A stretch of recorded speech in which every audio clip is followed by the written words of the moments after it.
Hmm. See if the sound is coming in right.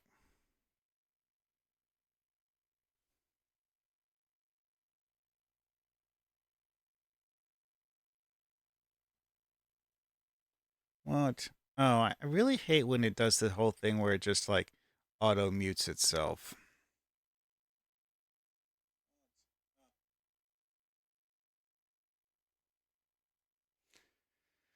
Alrighty then.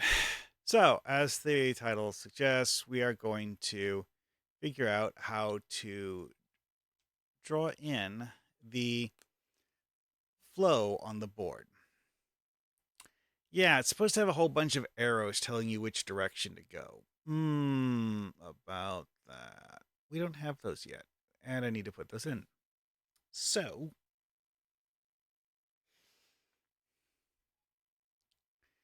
I'm going to. Oh, yeah, I need to post a link on Discord.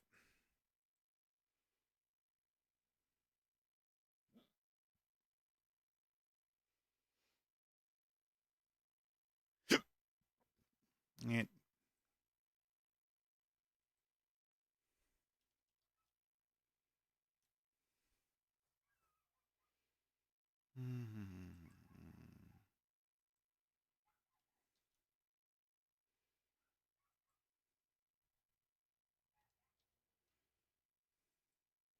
do do do do do do do do.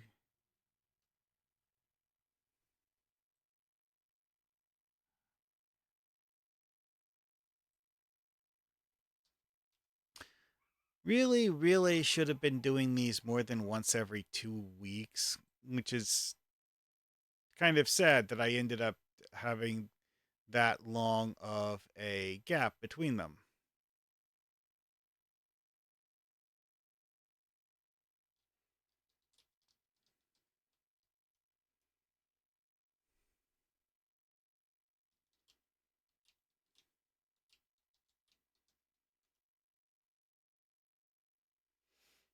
Well.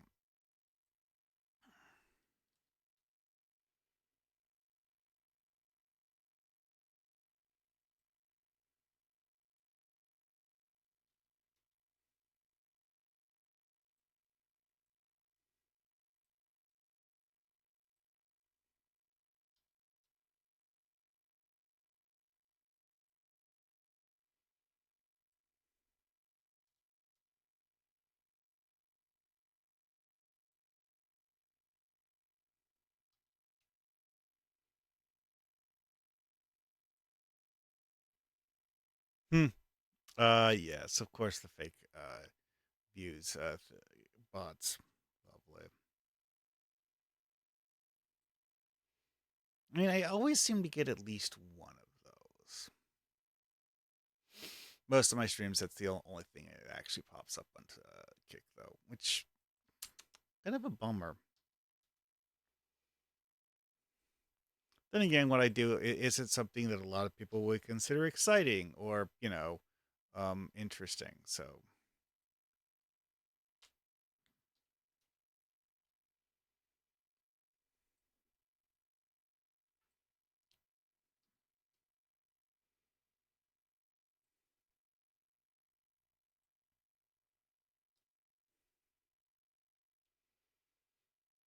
do do do do do do.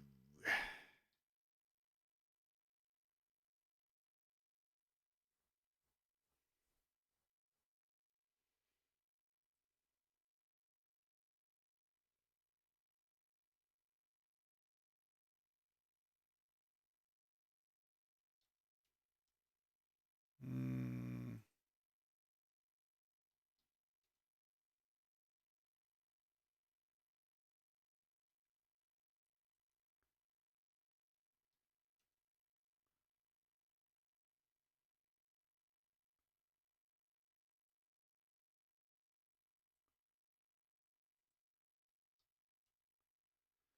do do do do do do do.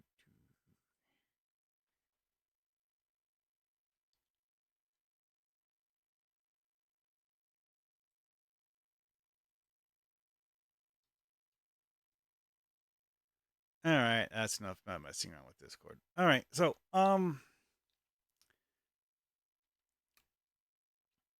let's see here. Turn on the PowerPoint. Here we are. So the original inspiration for this has red arrows saying this goes that way, that goes this way, etc., etc., etc.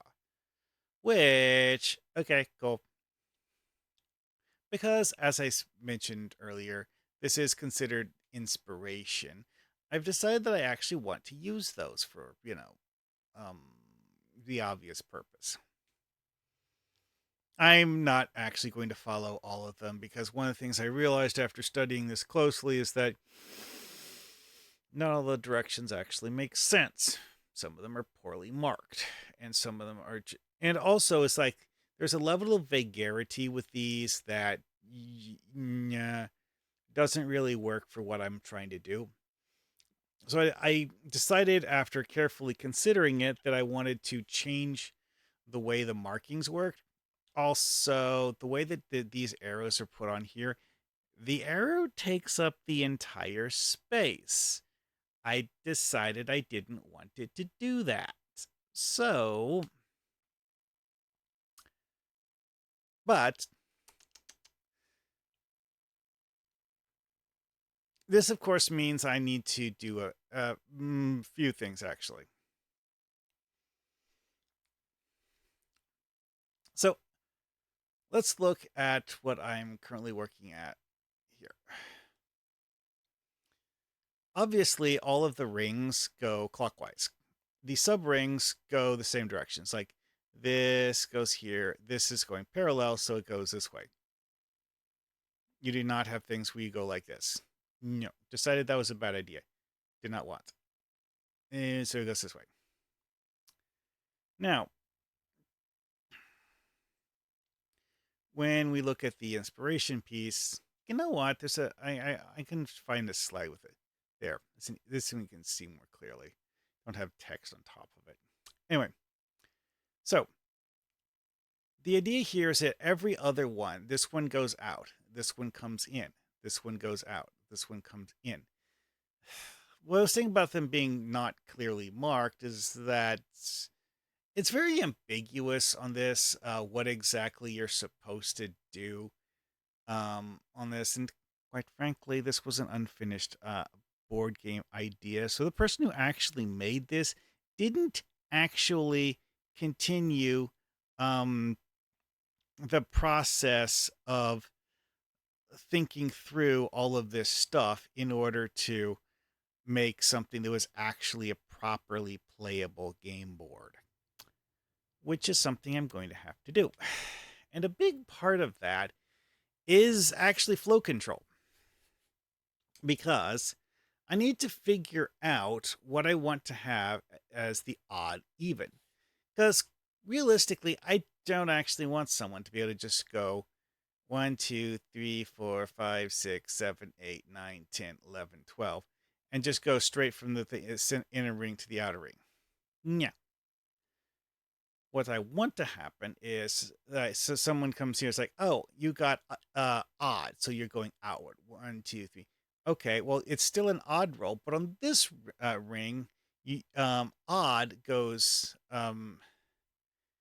around. You know what? I think that's actually probably the easiest way to do this. Is that if the ring number is odd, staying on the ring is an odd number. If the ring number is even, staying on the ring is an even number.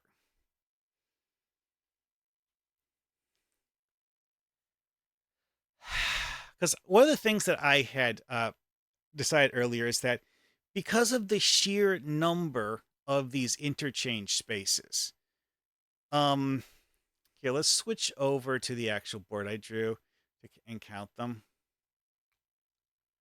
Okay, so 3 on this side. It's a fourth one here. So that would be 16 for the outer ring, including the sub ring.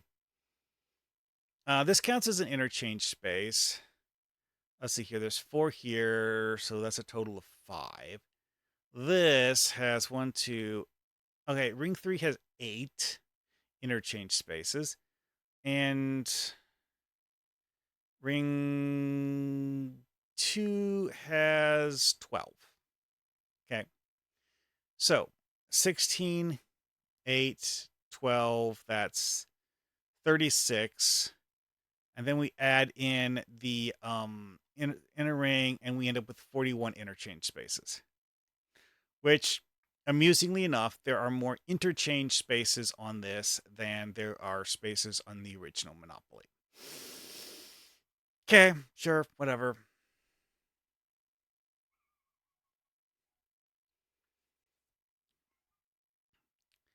But that's part of the reason why I wanted to ensure that I would have a way of handling them that is simple and easy to understand.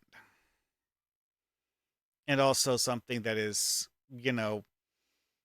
easy to remember. So, in order for it to make it easy to remember, it needs to be a repeating pattern that doesn't have, fickle, whatever, random arbitrariness that sometimes is weird. So, now I need to draw the um parts to make it work. Okay, so what I need are arrows. The correct size of arrow.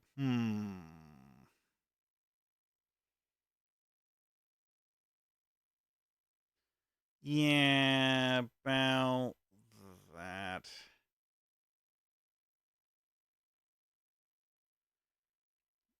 Yeah, like this big here. Hmm.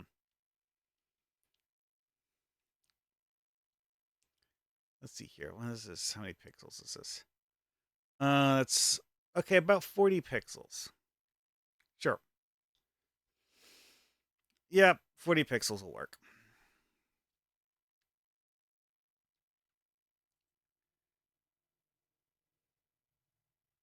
So for the simple, easy, obvious one,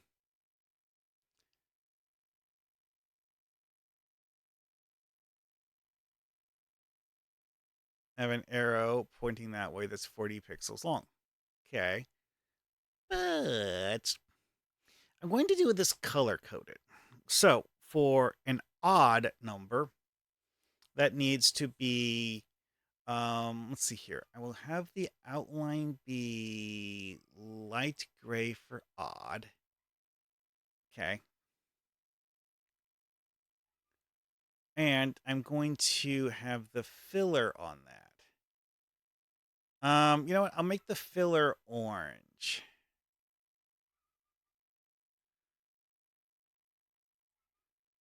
There.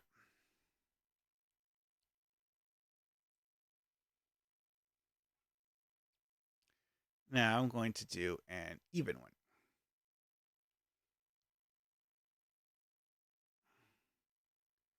Now remember, 40 by 20.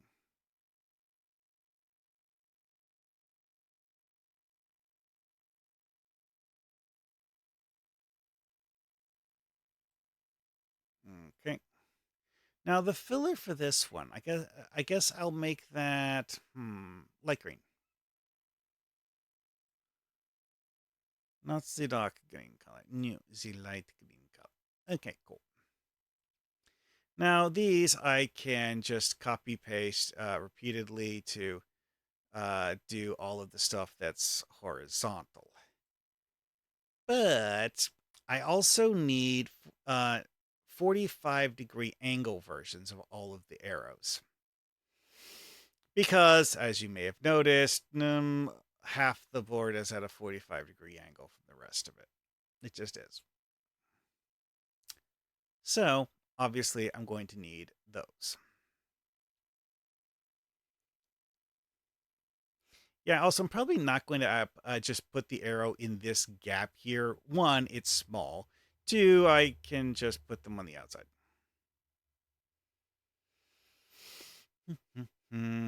So, let's see here. What tool do I have that is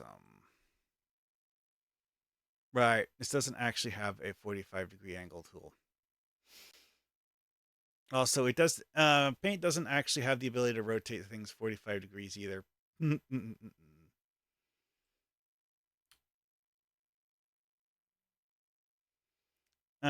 know what? If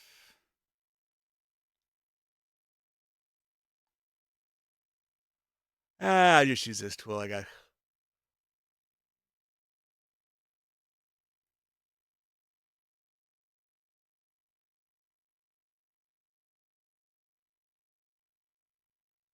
I'm going to zoom in several times for this part because I have the feeling I'm going to need it.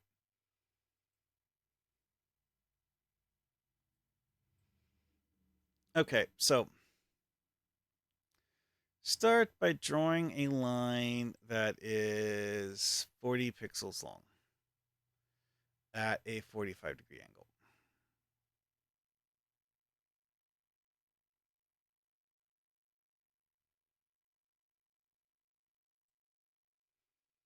Okay. Uh, hmm, so the straight part here is approximately half the length. And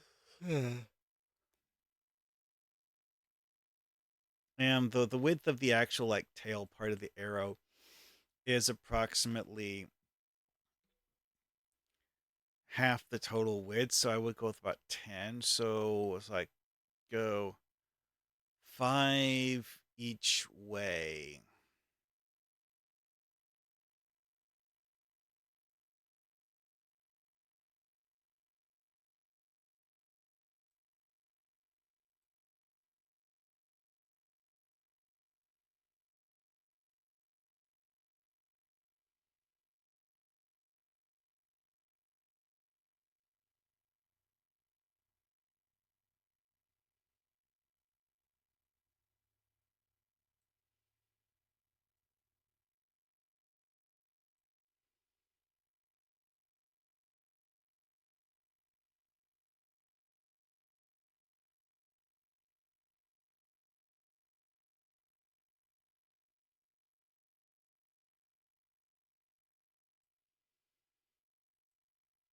Okay. Clearly I'm doing this the hard way. Okay, now we go from here 20 this way.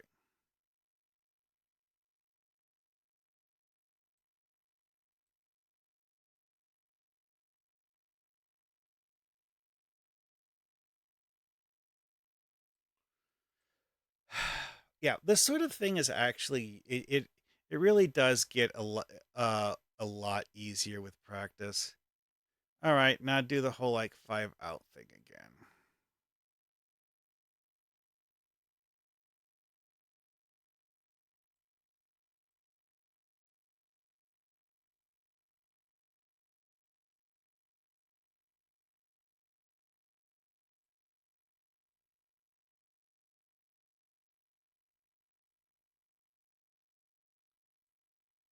Okay. Now do a line that goes to the point.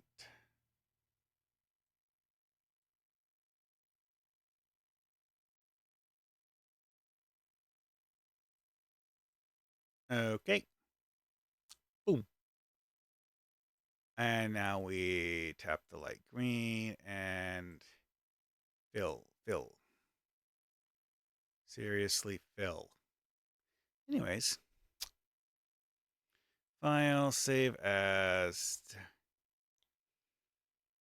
Ah, yeah. It's been so long this that the thing got dumped from the recently used folders list.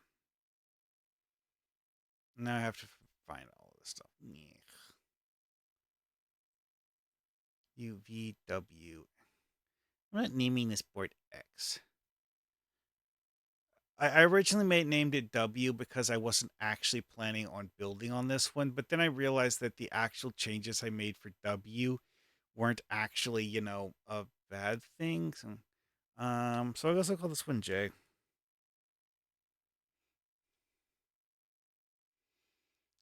Board 1J. Oh, shut up about transparency. No one actually gives up. Anyway, also I screwed up. Whatever.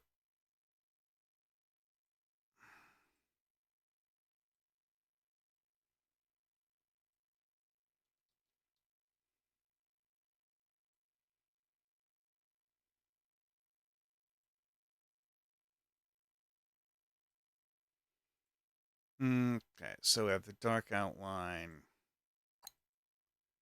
Then we have the light green. Done. So now I have made the pieces in order to place them various areas on the map.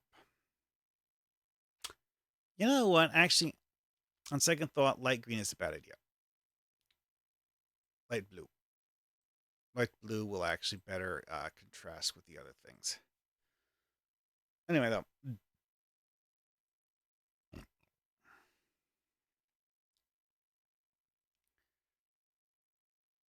So, one of the things that was decided here is that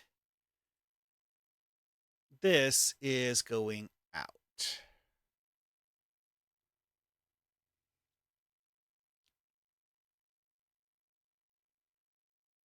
Well, obviously, this is going to be the normal direction of travel.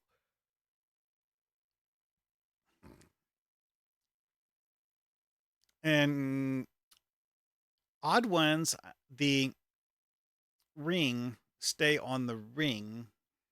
You know what? I'm going to write these down in my rules note thing. Actually, no. I'm going to make it a slide in the PowerPoint because I don't actually remember what location I had in the other document. I'm gonna figure out how to integrate it later. Yeah. Sad.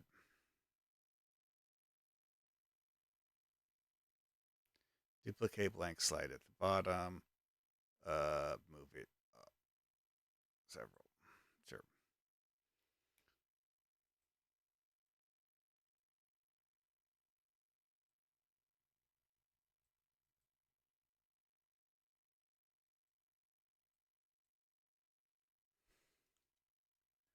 All right. So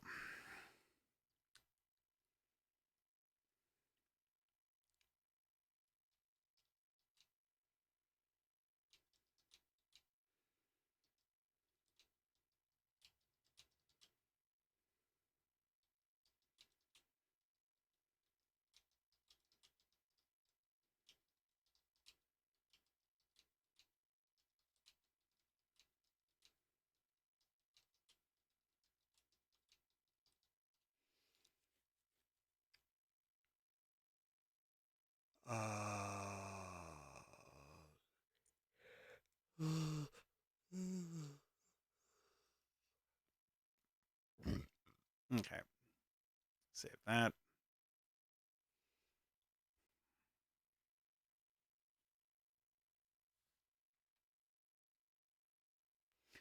Now, I did put something in the other rules thing about the odd even rule. You know what? Let's go look and see what that is. Uh, mm, mm,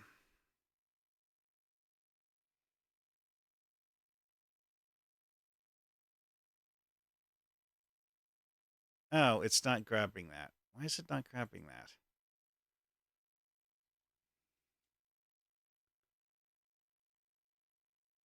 Oh, I bet I know why.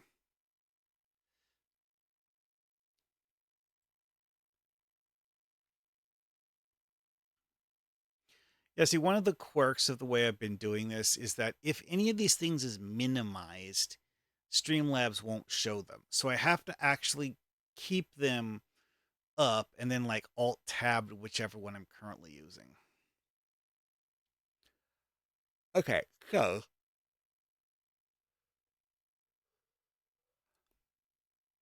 odd even rule.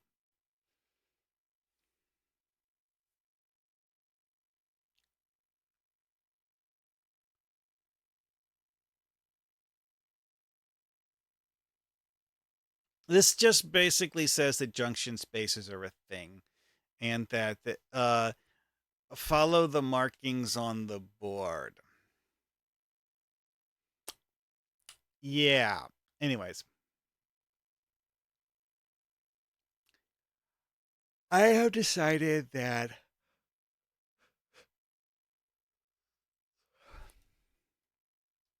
orange arrows are odd, blue arrows are even.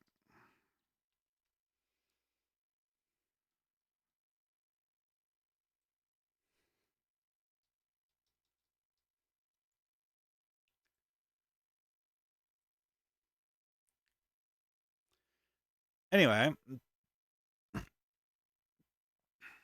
so what I need to do now, which again, I'm going to have to merge these rules back together later. I haven't uh finished figuring out exactly what I want to say yet. That's the reason why I'm not just shoving it in there. All right, so back to the drawing. So, odd is going to be the move off thing here. So I am going to copy the diagonal blue arrow.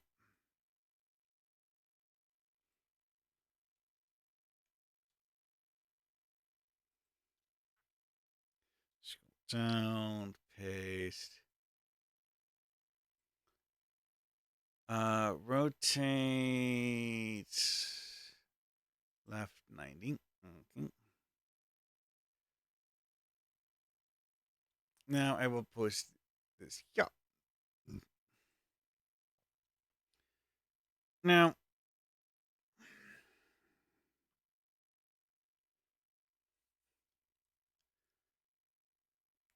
I don't actually want it to be solely a game rule indicating that the ring 2 and ring 4 have a certain direction associated with them.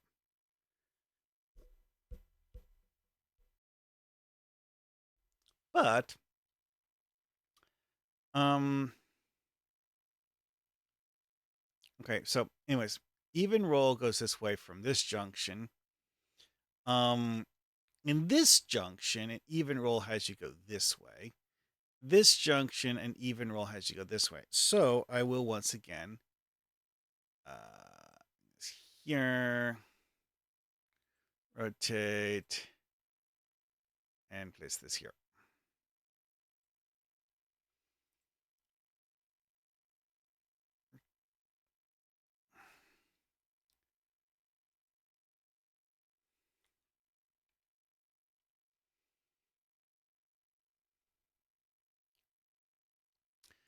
Now, place this again, and this time I'm going to sit it here to mark the fact that, even on this ring is counterclockwise and just like staying on the ring. And I'm going to put another one here because to indicate that is the direction that you go on the sub ring here as well. Man, this is a lot.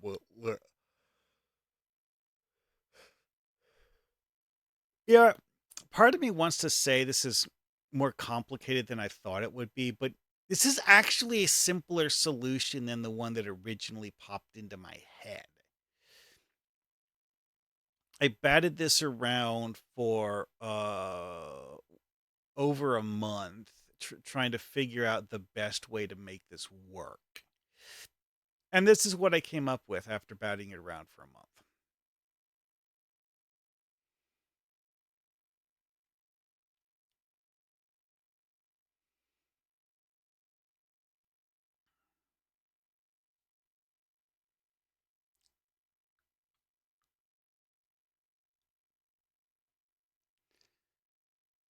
Alrighty then. So,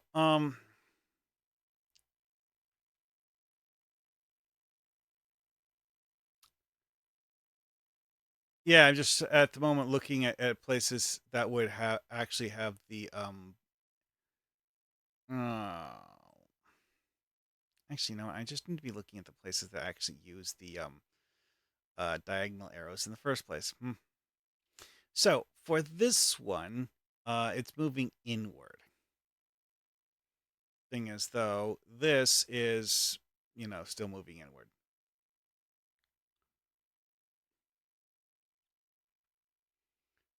Rotate 180.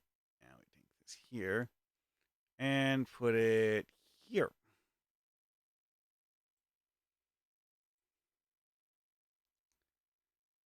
And put another one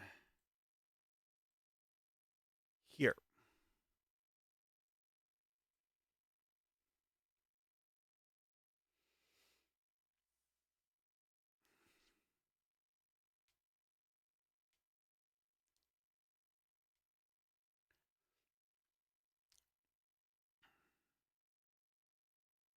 Actually, I did that wrong. Okay, blue is even.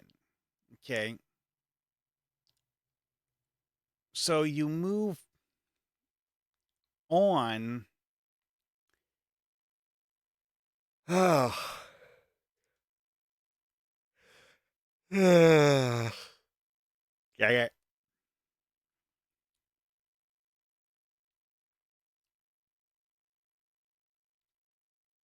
Yes, because like I placed the arrows in the wrong locations. Saying it should be here.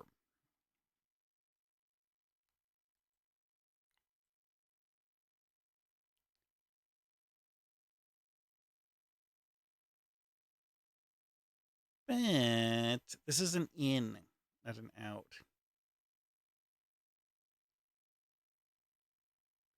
Now, okay. See, having them going both the arrows marking all of the directions is actually important because of the fact that this game has reverse movement, and reverse movement follows the odd even rule. So when moving backwards, you need to know which direction to move when you're moving backwards. Pretty simple, honestly. Like for this one here, a backwards movement would always have you go this way because from this perspective, both directions are forwards. So a backwards movement will not have you go switch to going forwards. It'll have you continue going backwards.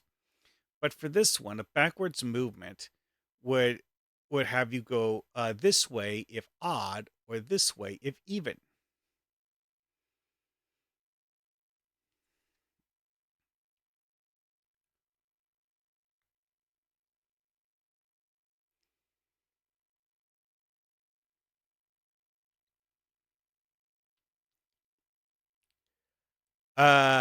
Yeah. Okay, so same applies here. Put one here.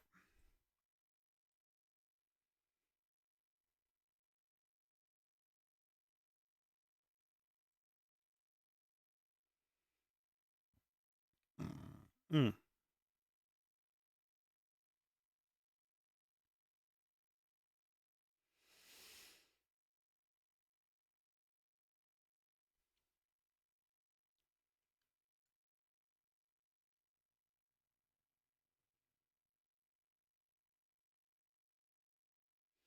Yeah, this is something that's where the number of arrows that I actually need is actually higher than I'd previously anticipated. And though I was visualizing this in my head, doesn't actually work as well as I thought it would. Whatever. I'm sure it'll be fine.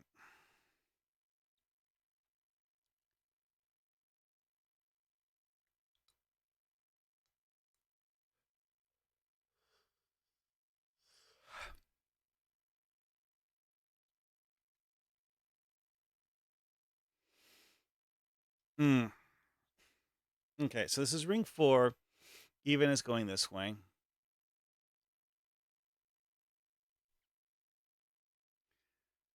You know what? I am going to place one of those here. To be honest, I should actually do that for all four corners.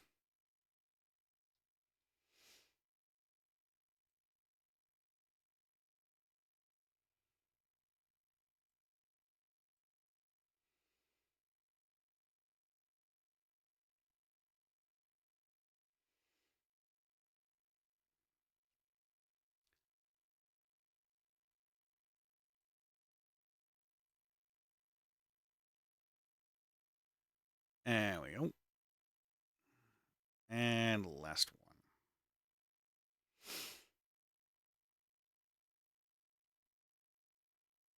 Yeah, I kind of had one here already. Oh, well, I didn't think of putting it there.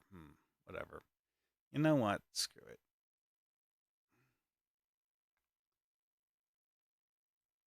Fine. I just zap it. Make it go away.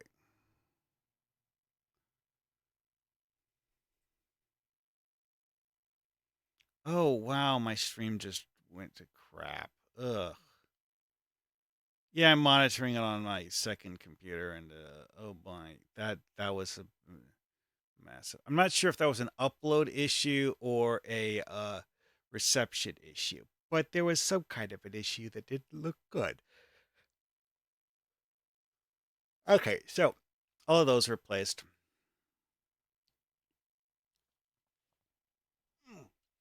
See, um, the this part here with the whole like double layered ring thing is actually the most complicated part of the signage, and having the sub rings right next to the double ring make it worse because of the fact that the sub rings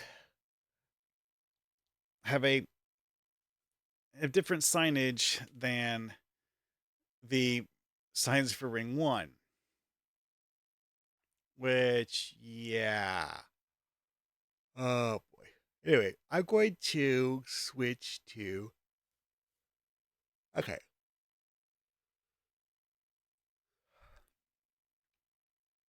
Mm, grab the arrow for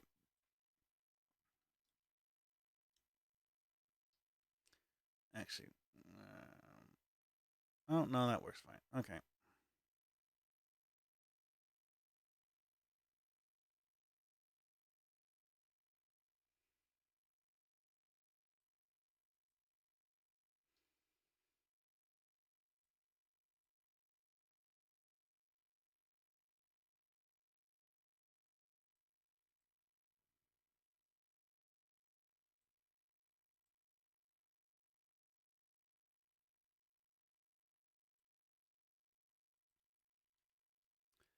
Yeah. Got to place these and mark that. Like, okay, yes, this is something that I did actually put into the rules, but having it visually marked on the board seemed useful. Now, realistically, for a proper finished product board, like if you're like doing it like professionally, realistically, what I'm currently working on is what a professional production would consider a rough prototype. This isn't finished art. This is just like an outline of what things would be. But whatever. Anyway,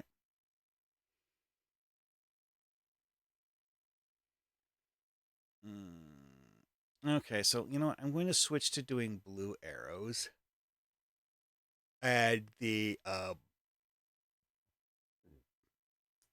straight ones.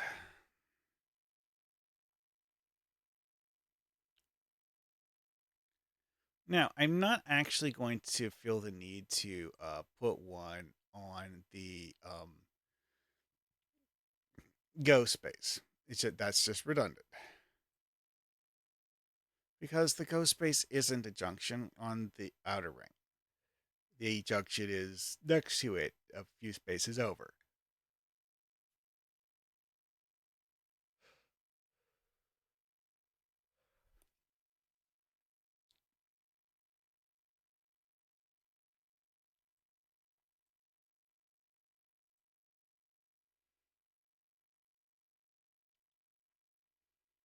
But yeah, like all of these junctions here, uh, even stays on the ring.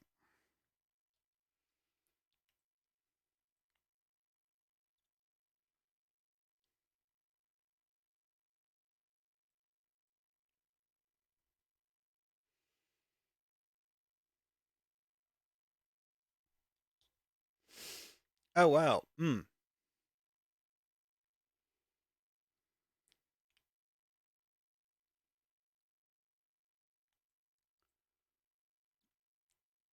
I mean, I figured that I was eventually going to have to nuke this, but for the moment, I'll just leave that there. Fill it in with green later and erase all the extras.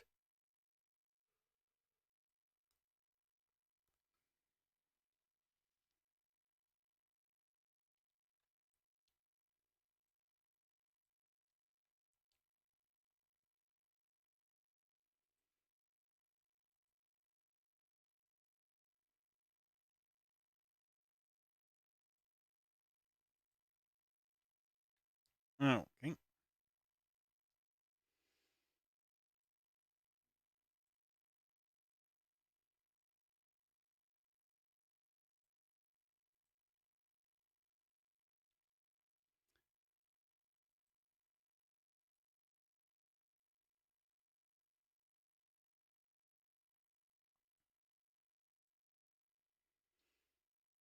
Yeah, it suddenly occurred to me that the way I was doing it wasn't necessarily the best way because marking all of the ring things first and then marking the other ones will just like be like, oh yeah, it's this thing.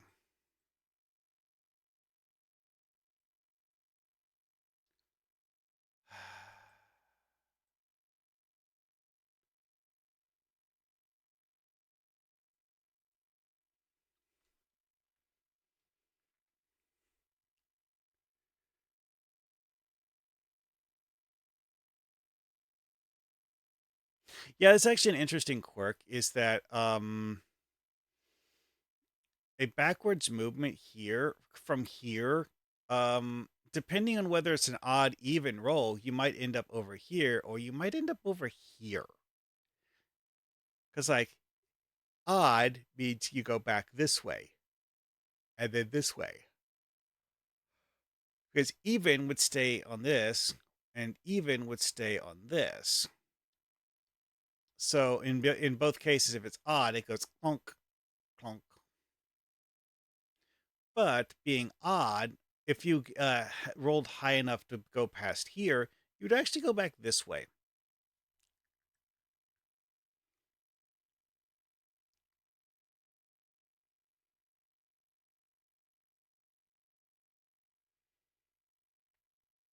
But also part of what I'm doing with this though is marking the spoke directions. It's actually the reason why I started with the blue ones or the diagonal blue ones. Is I need to mark spoke directions, like which spokes are moving inwards, which spokes are moving outwards.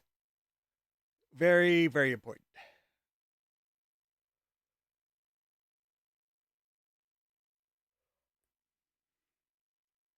Okay, so the straight winds on four done. Back to doing the okay. Actually, do the diagonal ones on ring 3.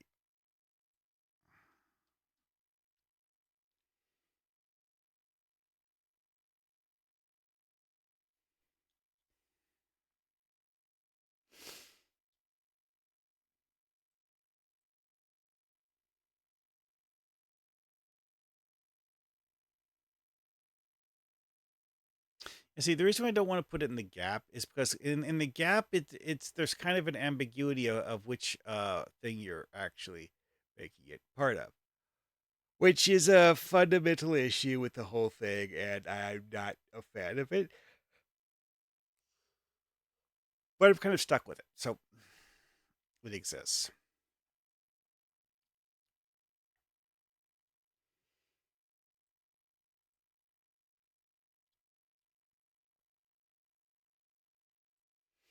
Yeah, Ring 3 actually doesn't have a whole lot of complexity to it in terms of movements.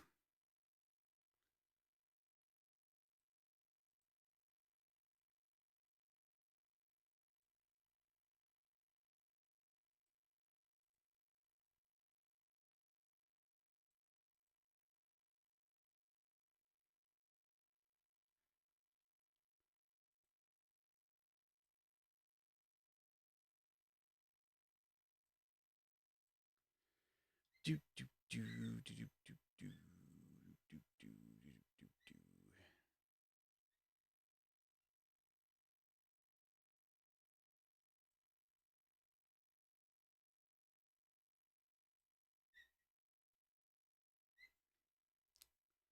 All right.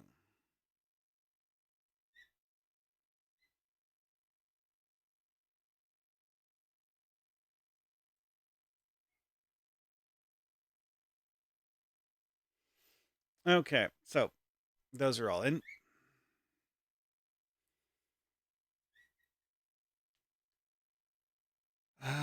Now to put in the diagonal ones uh, for the actual ring for two. Those will be. I've actually put some of those in already.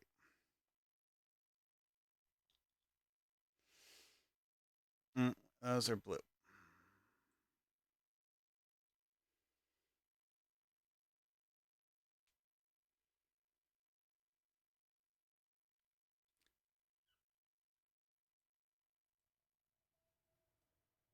Yeah, put one here.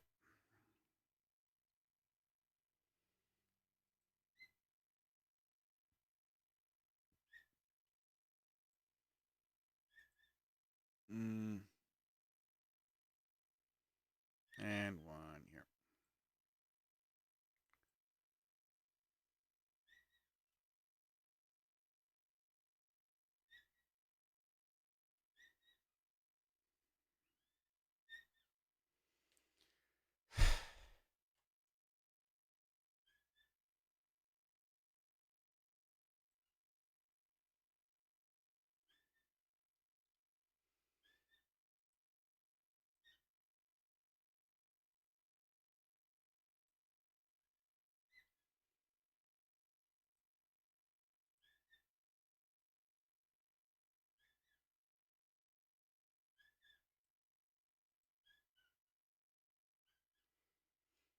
Okay, left.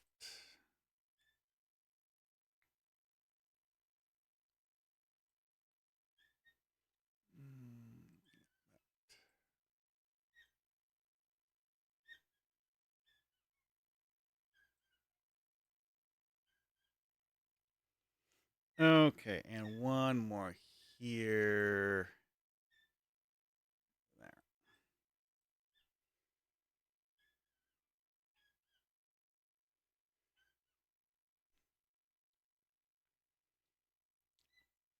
Yeah, because like I'm not really doing signposts for each individual intersection. I'm showing what the direction and polarity of the tracks is, which mm,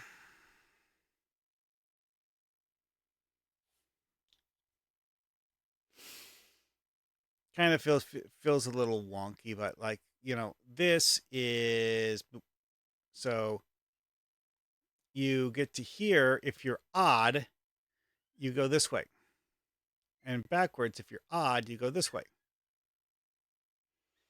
So I guess I should mark this with an orange arrow. These are marked with blue arrows because of the fact that if you are moving with an even number at this intersection, you go this way for the intersection. Hmm.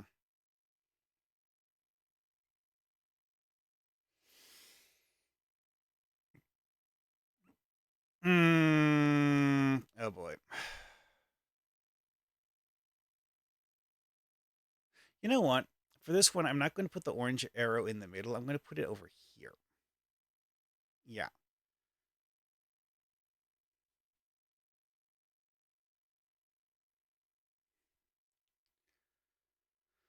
Okay.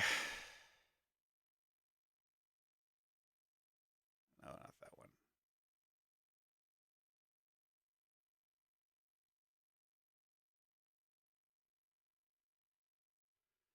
All right. So let's see here.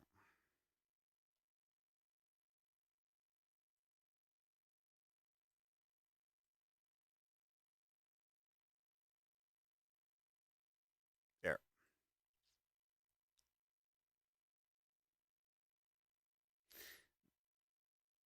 Yeah, I don't want to put too many arrows on here, otherwise it'll make things confusing.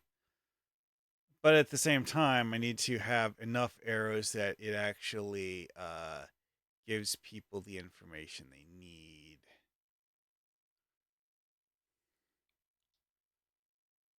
Kind of a tight balance there.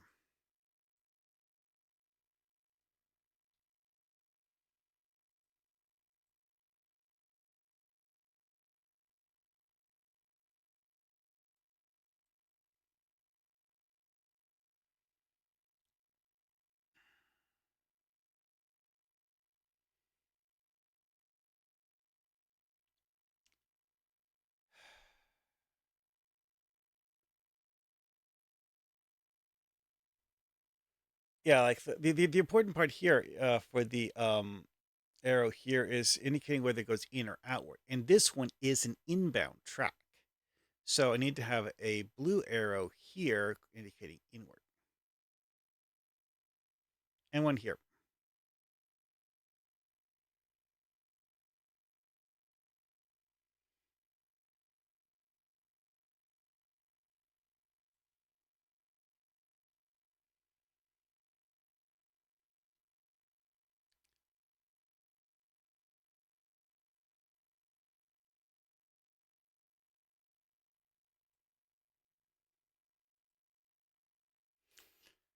Yeah, this particular area here would actually get rather complicated. It's like you roll even, you just go in a circle in the center ring. You roll odd, you go out this way, then back this way.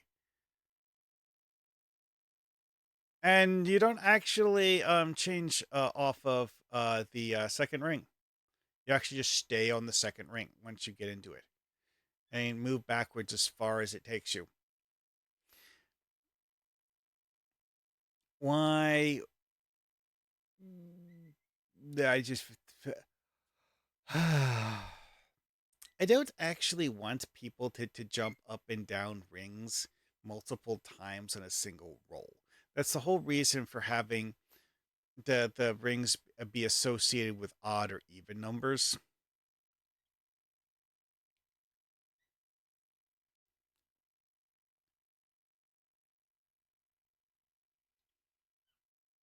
Yeah, the blue arrow here.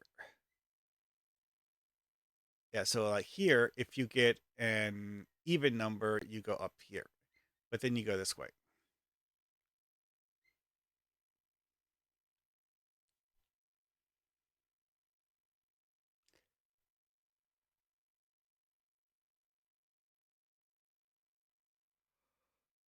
Oh yeah.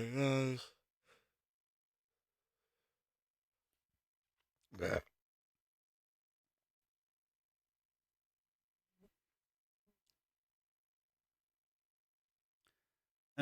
Okay, so I would actually need to put the orange diagonal arrow here.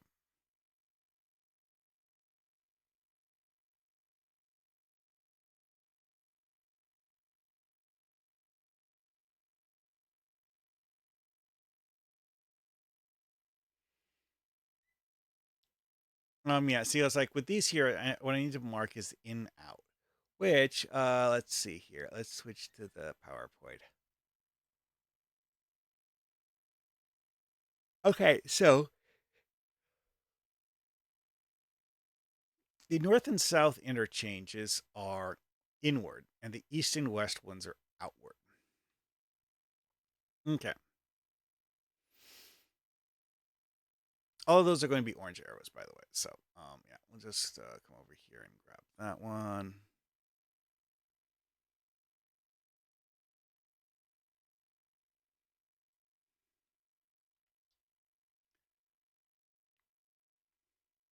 Let's say that once again. North and south are inward.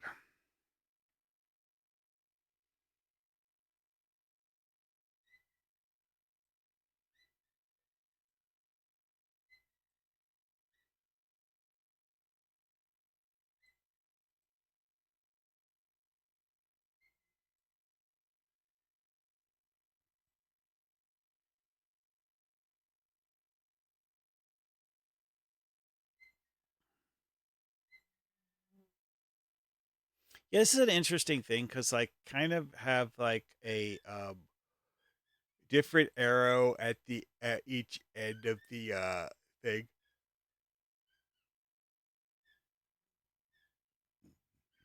But I will put in the blue arrows later.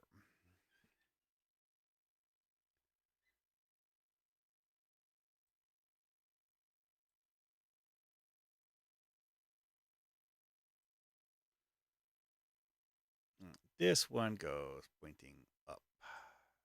Inward. Inward is pointing down this thing. Now this one needs to be pointing outward.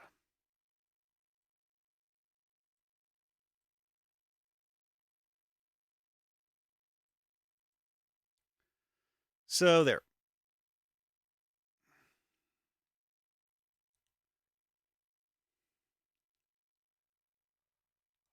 Yeah, this is what I was saying about map flow. Is that figuring out how to rig all of these arrows so that the things move semi smoothly.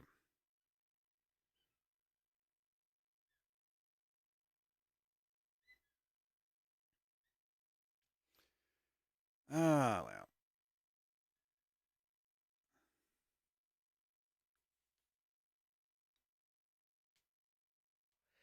Yeah, because one of the things that I originally had as a idea was even numbers you stay on the current ring, odd numbers you change ring. That seemed reasonable, and honestly, it is simpler than the method that I'm doing. But like only one rule got added when evolved it to the current version. And the real reason I evolved it to the current version is because I don't want you to like roll a six and be like 1, 2, 3, 4, 5, 6 and be all the freaking way over here. Or vice versa. Whatever. Anyways, yeah, because I just realized that that's an inward one, not an outward one. Oops. Yeah, who cares? Anyway.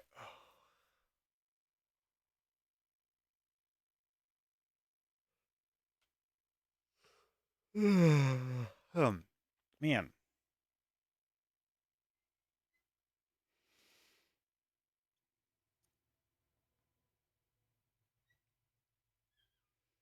Oh, I've only been streaming for an hour. Wow. Actually, given how little I've actually gotten done, the fact that I've been streaming for an hour is actually mildly alarming. Hmm.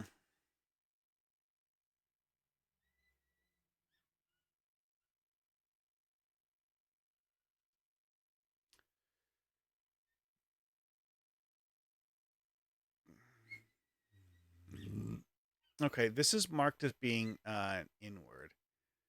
Um Right, the straight blue arrow. Okay.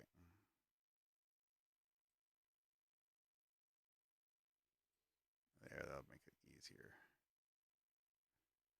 The reason why I'm trying to make it square is that there's a weird quirk when you rotate objects in paint where if the object you are rotating is not a, square, it will sometimes cut off small parts of it. That's the reason why this way is an arrow that's just a little bit shorter. Just a little bit.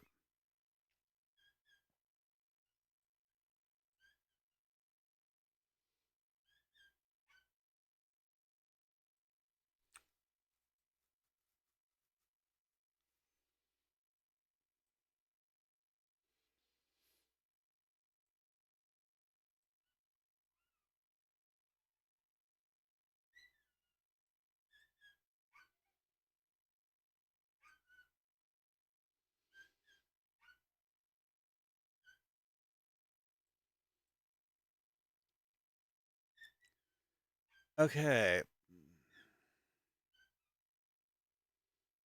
Hmm. I need to mark that. Yeah, I just realized I haven't marked that spoke at all. Hmm. Okay, so I need to put an orange diagonal arrow here.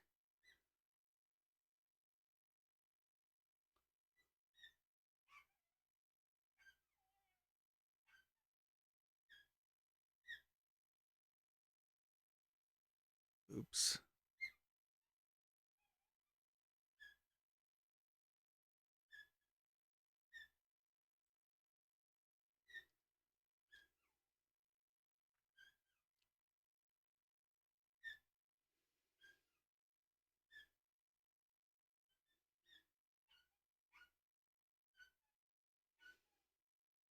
I should probably put the straight orange arrows here and here. Well, I'll get back to that a little bit.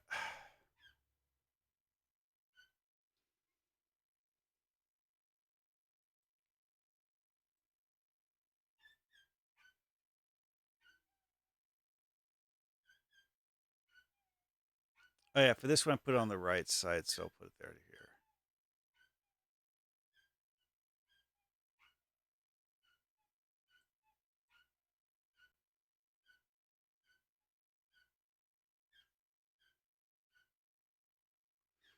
Okay.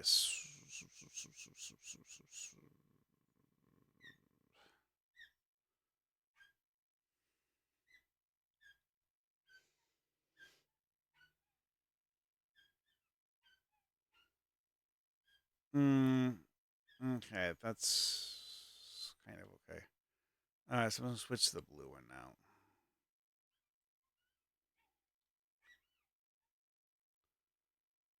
Rotate left.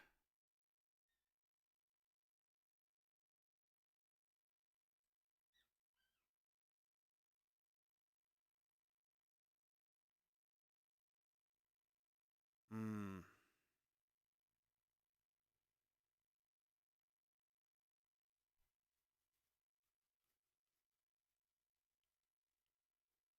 Yeah, this is mildly annoying here because if I put in the ones at both ends, it would have both an orange one and a blue one on it.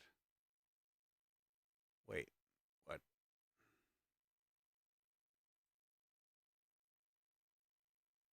Oh, son of a. Yeah, this one's moving in. This one should be moving out. Need to erase those. Oh, damn it.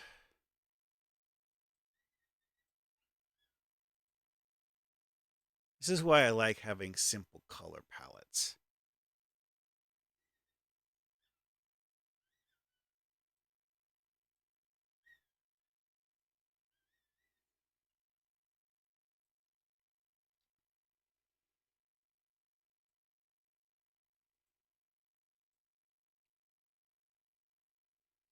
Yeah, see, in this one needs to be going out. Whoops.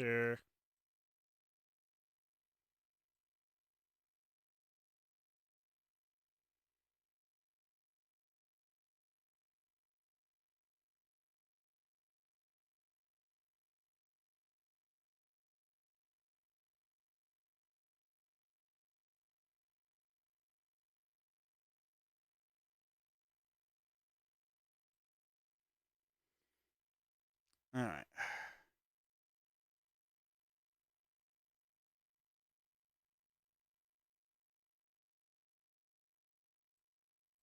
Okay. There. Hmm. Yeah, you know what? Guess I'll put another one here. Yeah, yeah, putting one here makes sense. Because it marks where people can easily see that this is an outward spoke. The ring itself being marked as having odd being staying on the ring and even being get off the ring. Okay, cool. But that doesn't mean anything if you don't know which direction a spoke is moving in. Alrighty then.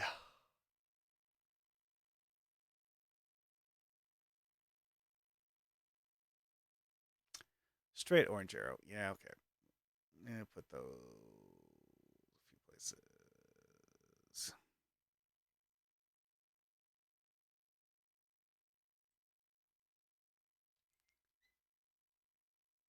Alright, yeah. Put a straight orange arrow here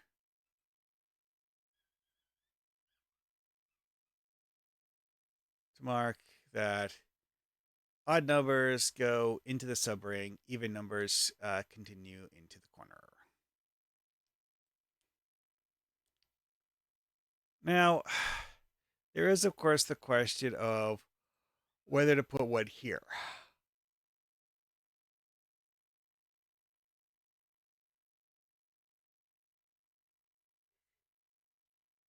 You know what? I think I will. Because again, you need to know which direction to go when moving backwards.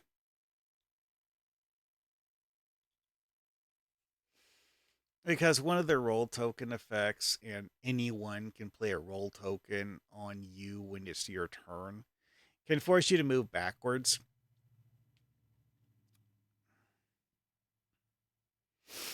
I'm not saying this is going to happen often, just that it's a thing that exists.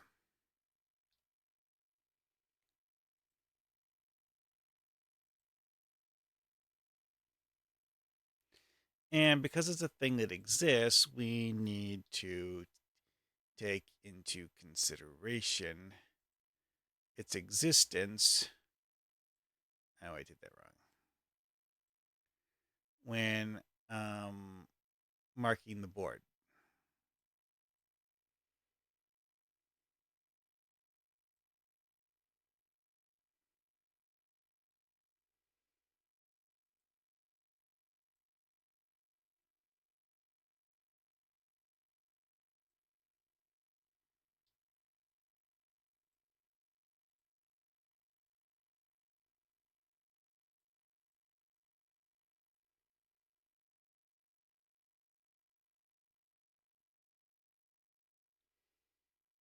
Hey, here's one where I don't need to rotate it. Alrighty then. So I may have missed something, but I'll leave this for now and get on with something else. Well, okay, because I'm moving on to a different phase of this, I'm going to switch it from J to K.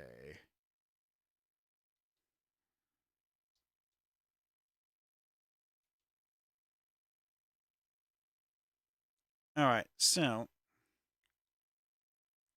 I'm sure several people have noted that Ring 4 does not have any property names in it, like at all, ever.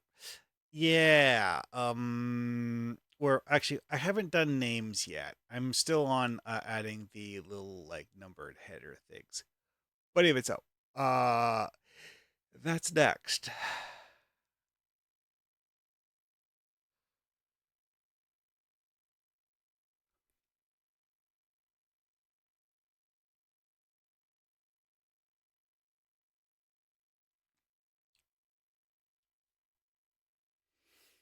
Okay, so I'm going to take this little thing here and modify it. Actually, you know what? I'm going to zoom in for this part because this is going to be a little complicated.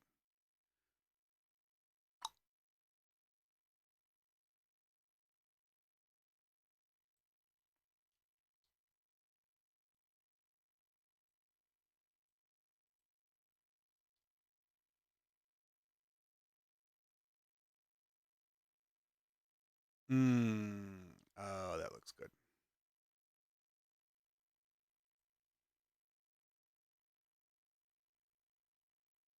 Seriously.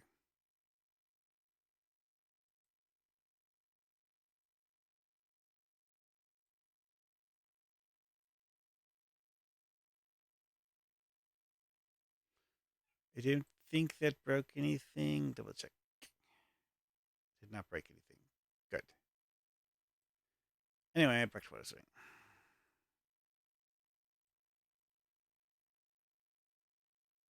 Yeah, I know. The fact that I felt the need to check to see if I accidentally broke something, whatever.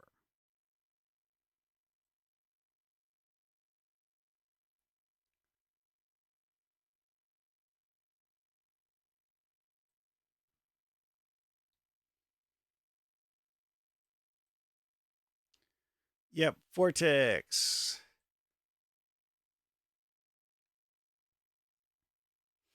Actually, you know what? I am going to zoom in for this.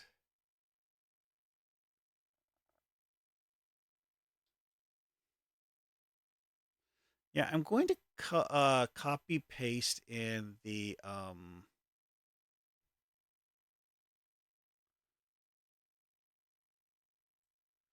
colors later.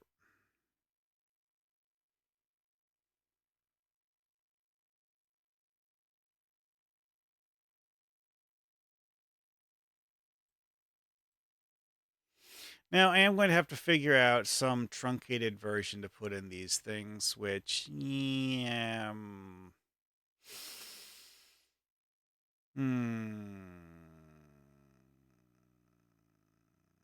haven't finished that yet. Again, I'll get to that later.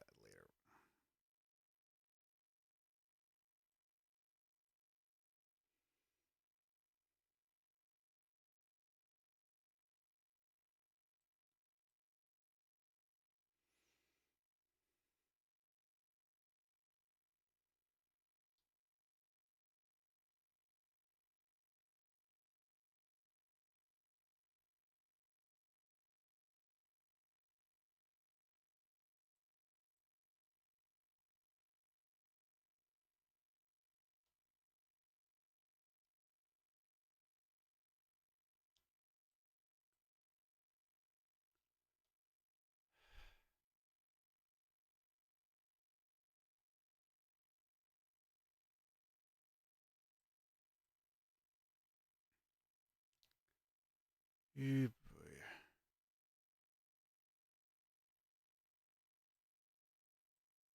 I think I marked all of the special spaces. Probably. Ugh.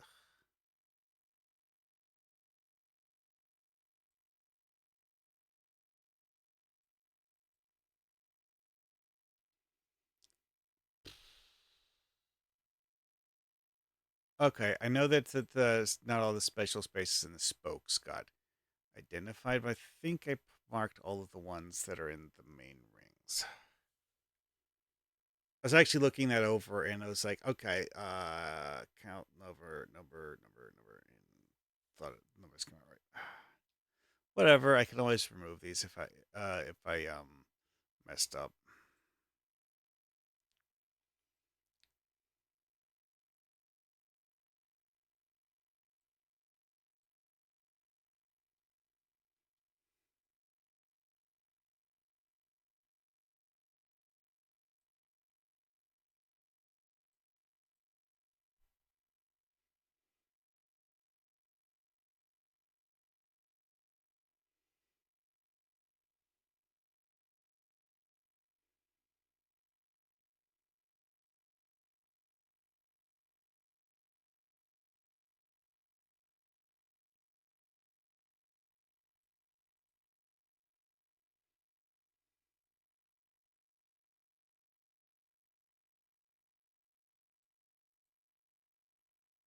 Okay, so you know what? Mm,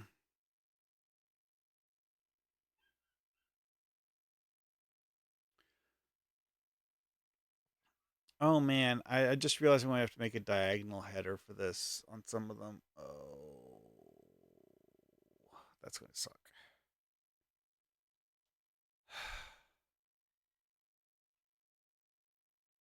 It's like unlike the other diagonal headers, these are triangle spaces. They're not even regularly sized spaces. Probably actually end up drawing those manually. Yeah. Yeah, I'll do that one later. All right, so going across here. Let's see here. Nope.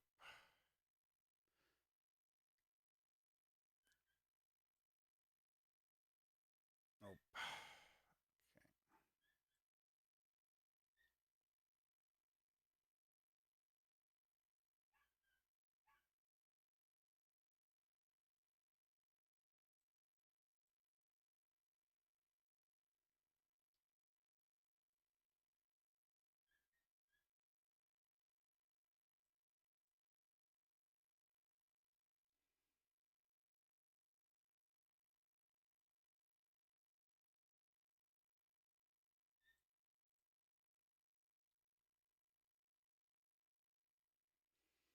Hmm.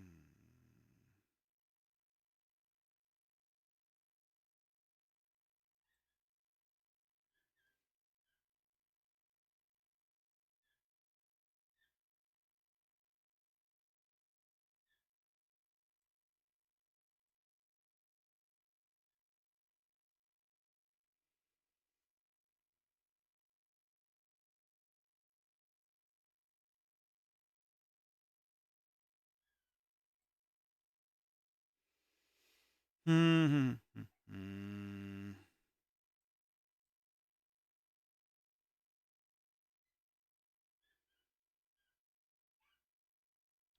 Yeah, it's like some of these that I kind of improvised earlier are a bit bleh in how they came out.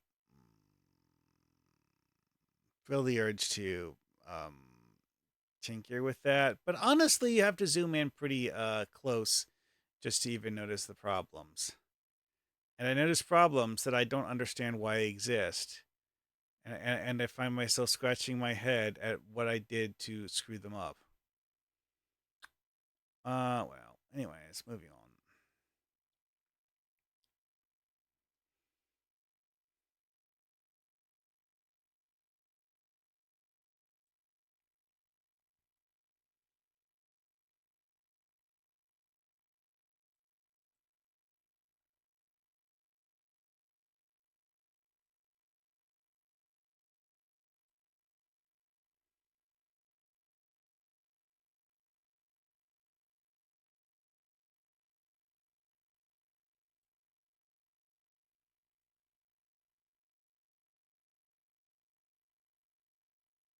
Yeah, the reason for the tick marks here is so that if you were to draw property deeds, which I honestly have no intention of doing so, but if you were to draw property deeds, this would let you have the thing at the top of the property deed be different. Because for this, I decided I don't want to use more than 16 colors for the properties, which means reusing colors several times. And thus, I need some other way to delineate between color groups other than just the actual color.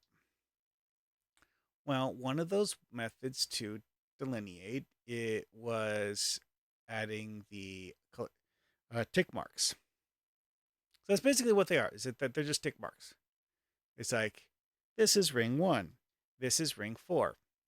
Simple as that. But yeah, it's like this is a property in ring 4, and that means that the color bar has 4 tick marks in it. That's it. That's as complicated as it gets.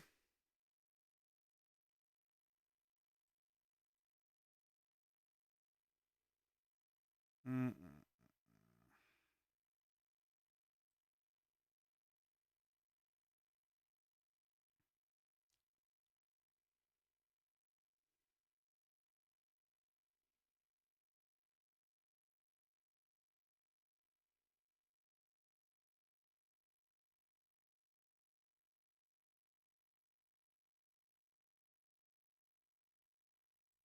Okay, 108 by 108. Cool. Actually, I'm not copy pasting it yet. Rotate right. Now I'm copying it.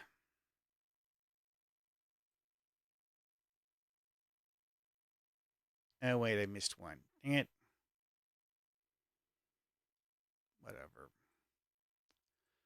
This time I actually will just rotate right instead of again. The reason I was doing the other action was simply to make it so that I wouldn't need to do this once for every single property. And the notch is actually not the same width as the color bar. Okay, good to know. I'm sure I will have to deal with that shortly.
Do do do. Yeah, there's so many of these.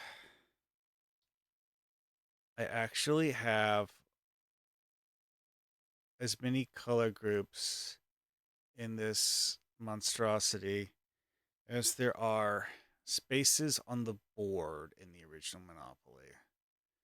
So, assembling all of this stuff, yeah, it logically makes sense that that would take a while.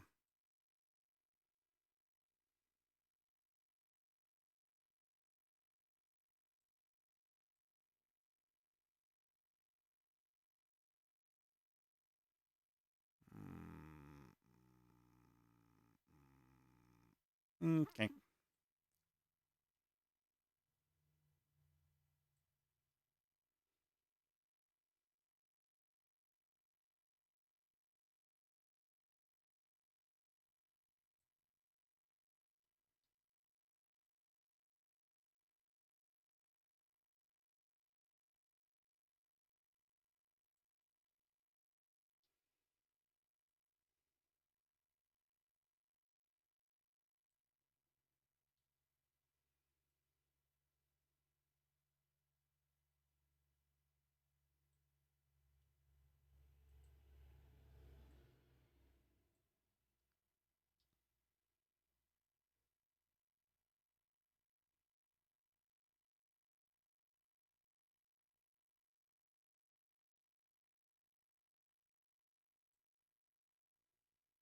Yeah, I think those two I started with were like 1 pixel off. Honestly, barely noticeable. I could go back and fix it if I felt like it, which I don't.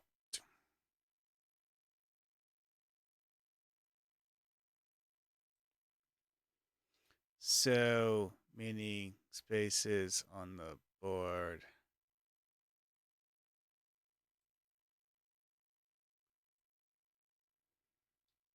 I'll be honest. Monopoly Mega Edition is barely different than regular Monopoly. Yeah, it has additions and improvements, but overall, it doesn't actually add a lot of territory. It does add territory, but it's like it increases the size of each color group by one to include utilities, because it does actually up the count of utilities to three, which, yeah, that's not much.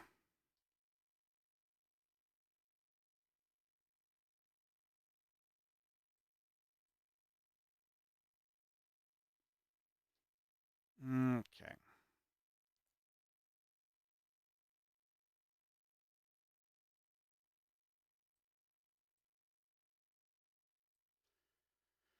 Alrighty then. Let's look at this thing. What still needs done? Yeah, all of the special ones on here.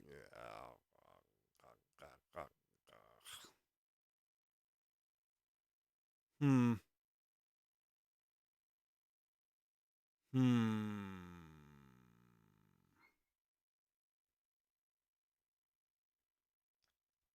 Actually, I have an idea there.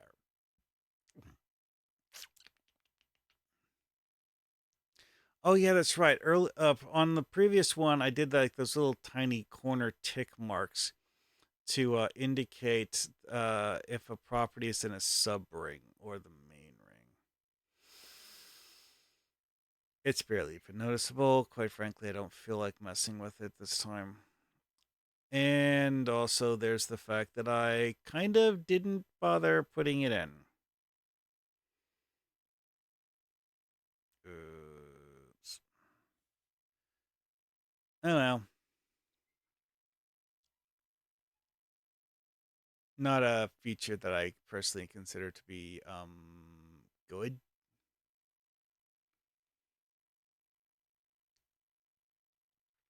Okay, so these the like joiners where you have the sub rig meet the main rig. Those are consistent enough that I could actually copy paste something. The others, yeah, feel like it.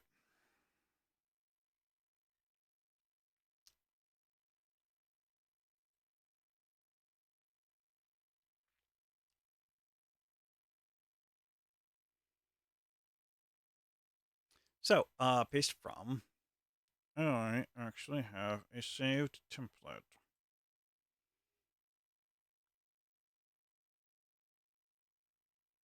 Dun, dun, dun. Mm,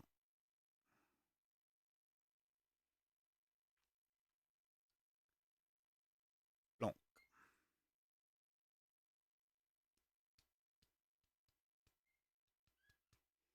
Oh, actually, you know what? Just realized that. I needed to put one of these over here.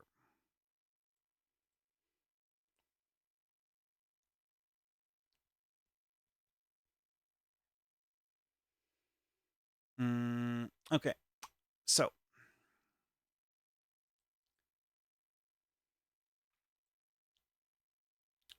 the core issue here.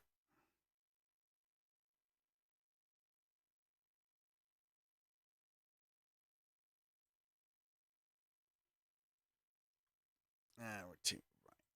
Right. Okay, is that this needs cut down.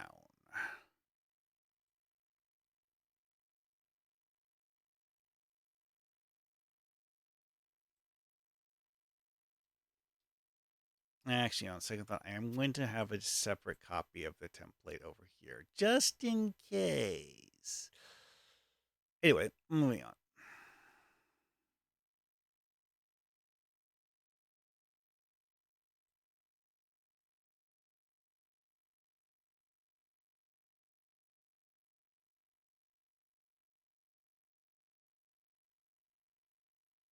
Mm, yeah, I think that's about right.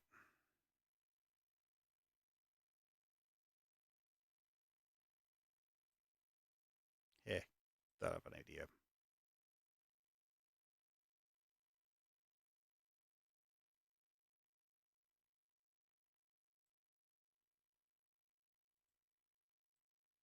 New transparent selection this time.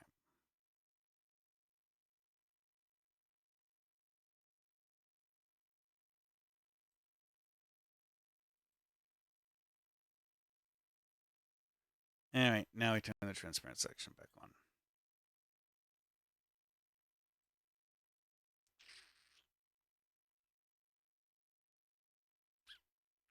All right, there we go. New template. Now let's get this out of here because, quite frankly, no, I'm not keeping that here.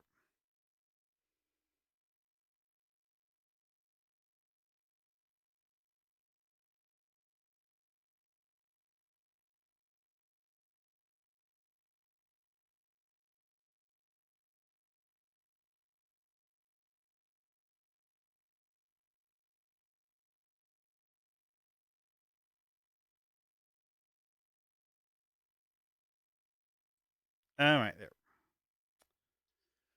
Okay, so that's done.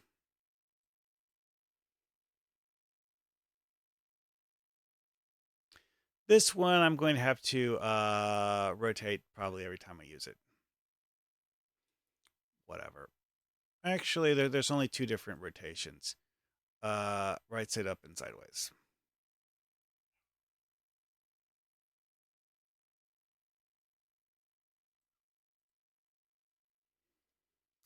And I just remembered why I was so heavily zoomed in previously.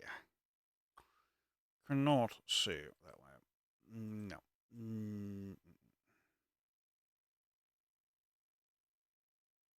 Yeah, that looks right. Yeah, it's a little off. One would think that this would go across here, but quite frankly, it would look screwball either way. So I'm just going to leave it this way. This is a template I'm not actually going to use for a whole lot of things, but I do need to use it more than once. Ah.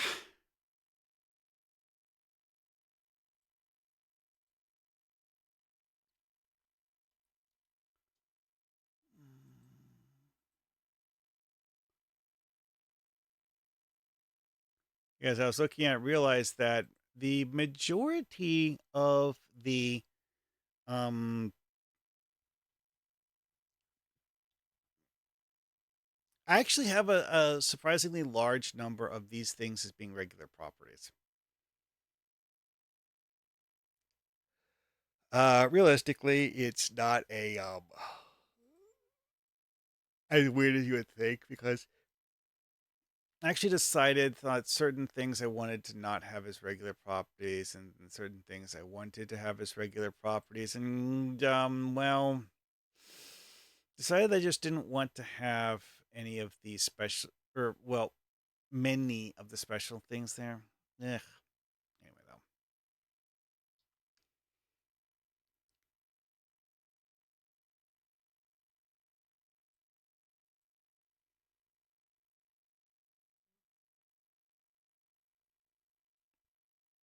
Mm.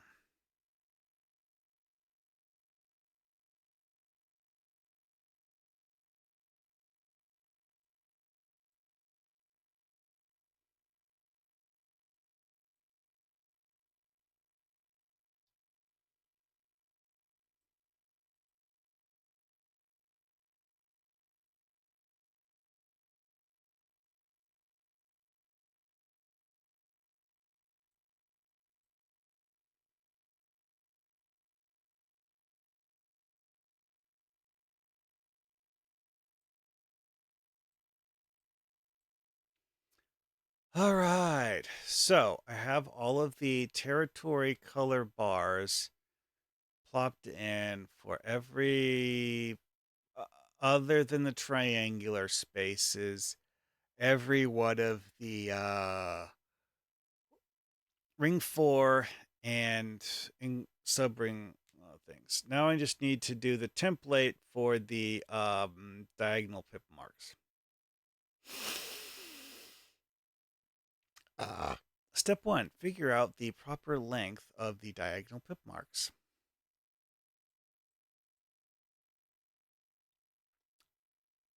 Okay, so what is the thickness of the line going from here to here? I actually don't remember. Um, hmm, let's see. One, this should be black. Two, this is a great time to figure out line thicknesses. Yeah, that looks like the right thickness.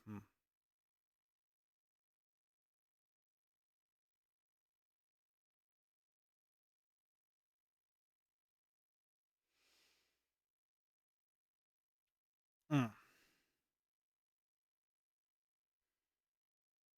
This is not actually matching the railroad template, but apparently that's sized slightly wrong or something. Whatever. Yeah, if you look at the railroad template, I didn't actually put it properly inside the box. Oops. Yeah, whatever. I don't feel like touching that again. Anyway, so what is the length that I would get here? 11? Really? And maybe 10 would be better. Like, okay, whatever. Oh, I did make a example of that earlier.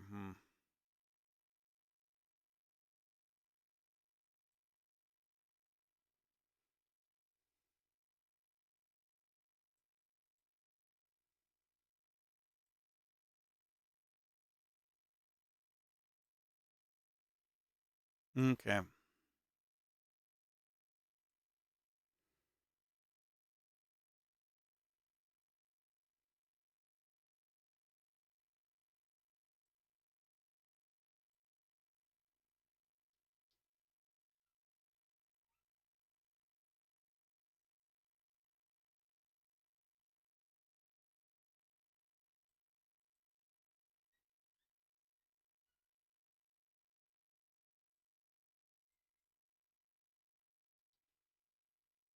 Okay. Let's see if this actually works. I'm betting it doesn't.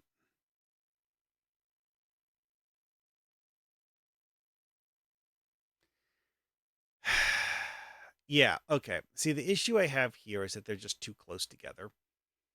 And also slightly too long.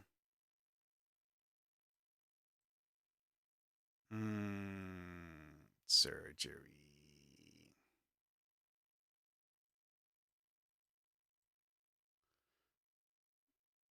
Yeah.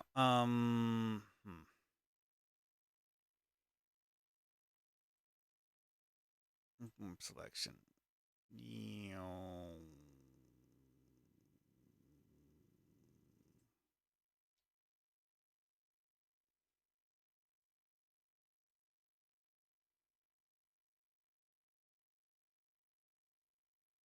This is 15. No wonder it's not fitting right.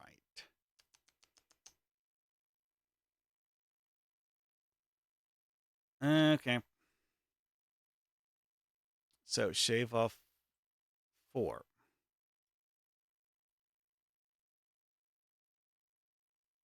2, 3,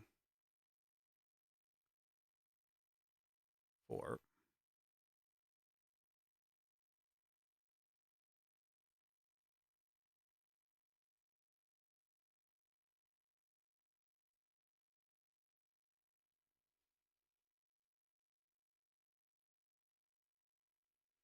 Okay, let's see if this is right.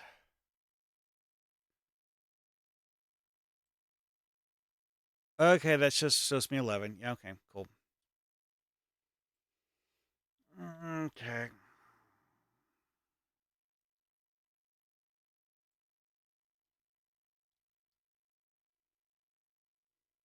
Now, also, I don't want them to be quite so close together. Because as it turns out, horizontally, I actually have a lot of real estate.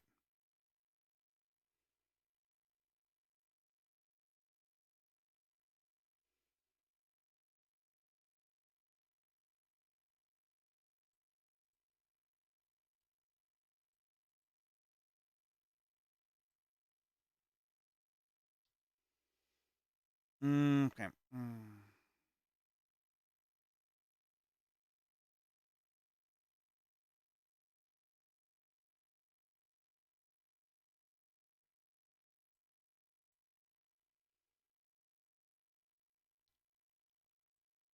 All right, let's test this to see if it's straight.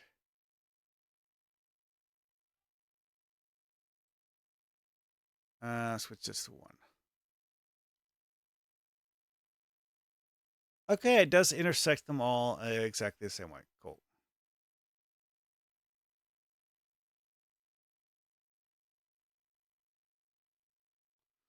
Alrighty then.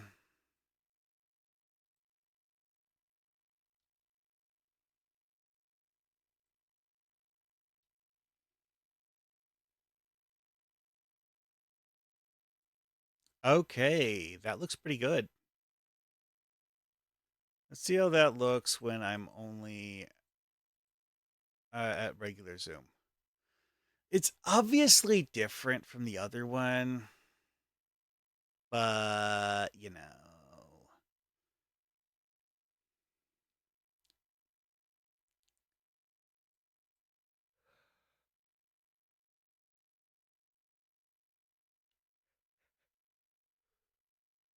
And those are a pretty tight fit, and in some cases they actually are touching.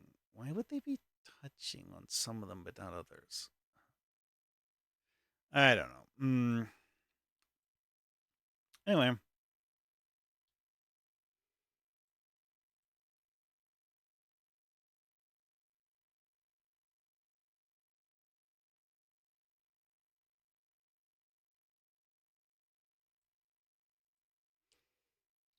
line. Connect here.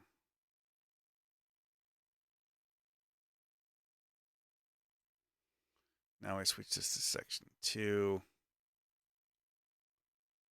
Cool.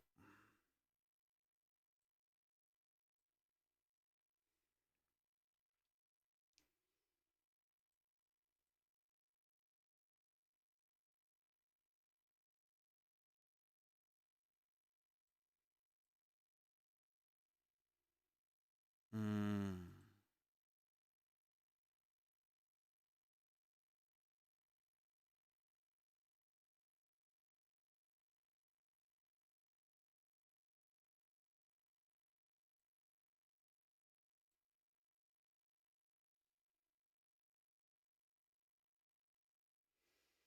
Mm.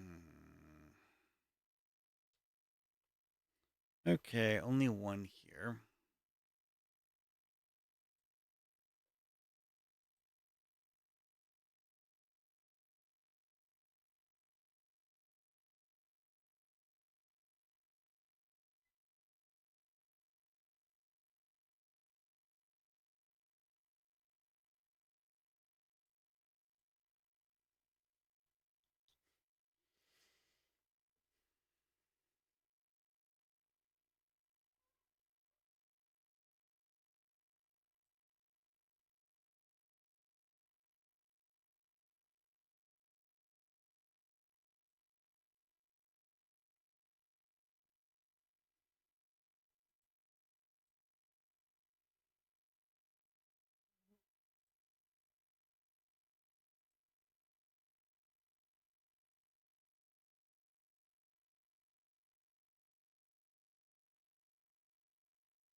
All right, looks like I'm done with that. Sweet. Okay. Yeah, like I said, there's enough of them that I actually had a good reason to make a template, but not a huge number. All right, save that. And now we get to uh the part where it gets even more fun. Now we're coloring things. Or something. Anyways. Now, for distribution of colors, I decided that I was going to go with something a little weird. Um, an east-west, north-south setup for choosing which section of the color wheel it's going to be, rather than a choice of um, quadrants. Not doing quadrants. Anyway, though,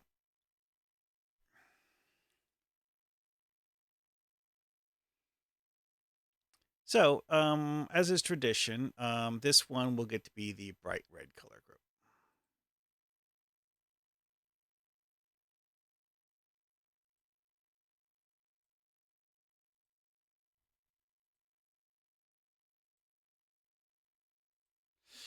Yeah, that color group has 6 properties in it, which is kind of large, but it's just the way this game came out.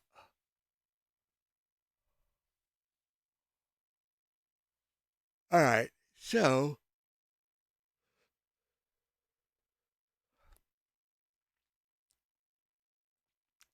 the light red.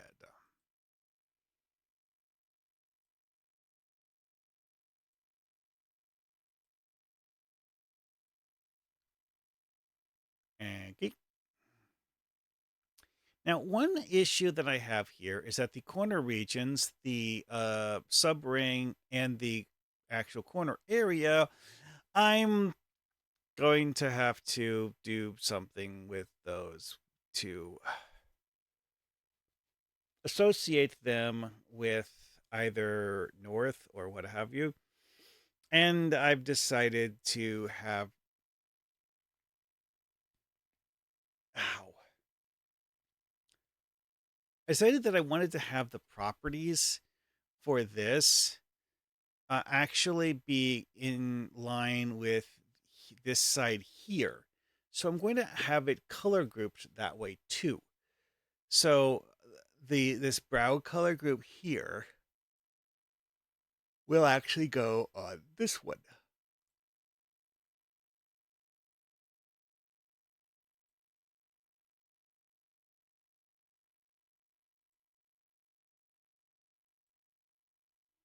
There we go.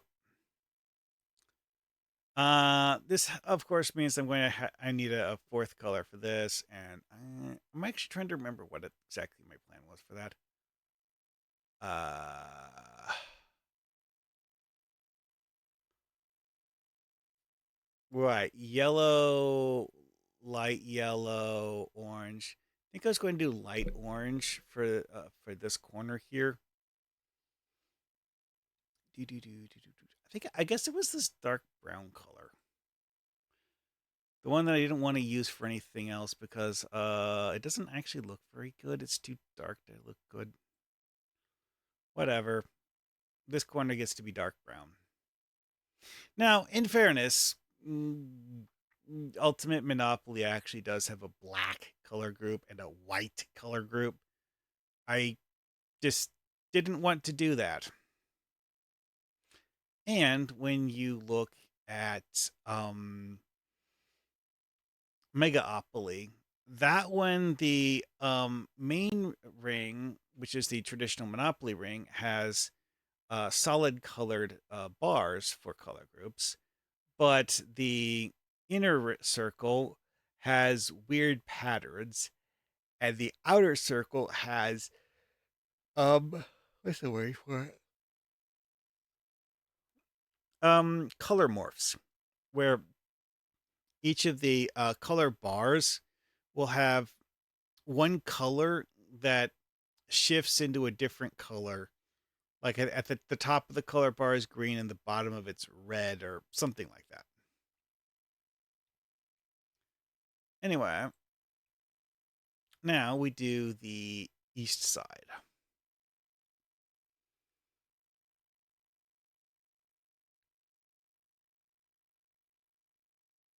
Oh, this is actually the purple block.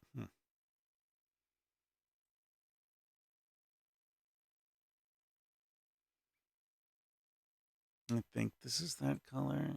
Uh, yeah, I guess that's right.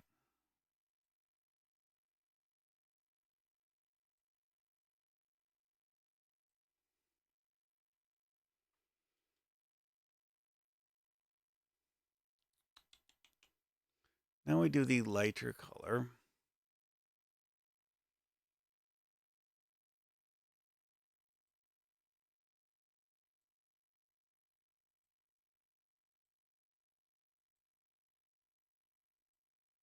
Yeah, it does slightly warp the board design having all of these transition points not be properties. Unless it's a utility. I think some of them did end up being utilities. But still.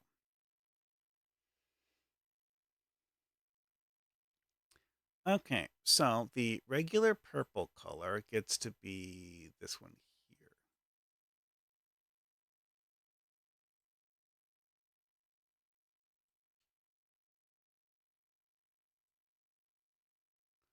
I guess the light purple color gets to be over here.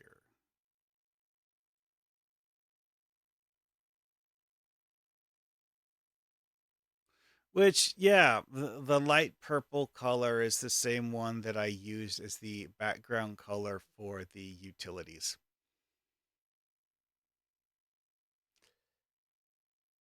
Well, anyway. Hmm. Now we do the blue and slash green section. Yeah, the dark green color is the one that I decided to save for the final part. Like here we have light green.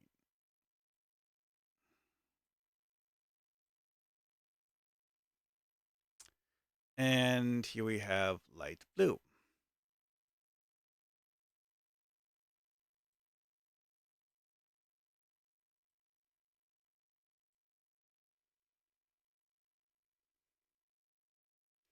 Now we do the dark blue one for the corner. Well, not the corner, but the subring.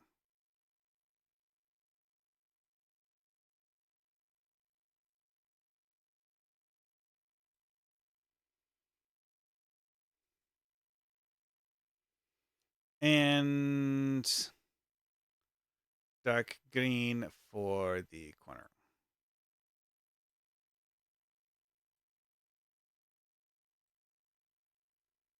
Save that. This is looking suspiciously close to completed. All right, regular yellow.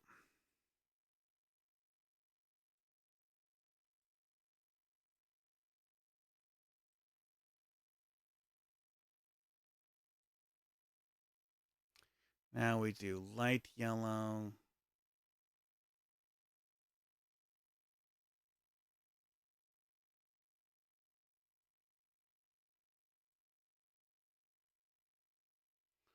Okay, so this is dark orange, which is the same color that I used for the chance backgrounds.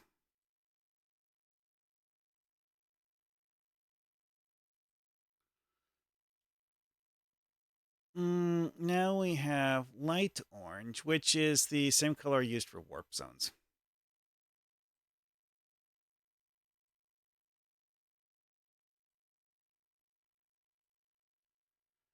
Alrighty then.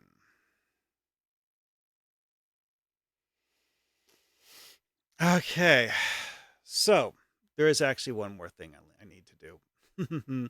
Numbering the warp zones. Yeah, I haven't done that yet.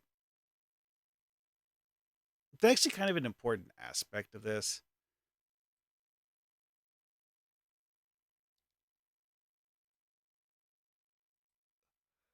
because warp zones, the idea that I came up with for them is that the order of the numbers determines how you move from one warp zone to the next. And I need to switch to the Excel document.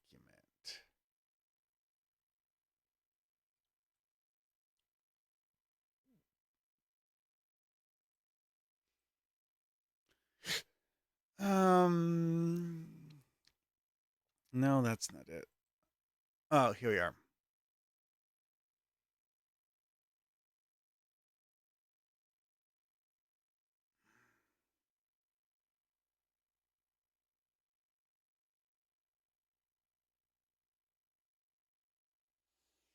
Right. I did not finish thinking this out. I did, however, decide I wanted warp zones to generally go counterclockwise because the regular movement moves clockwise, so warp zones go backwards, sort of. Usually it's going to have you somewhere not where you actually originally were. Am I going to have a warp zone 1?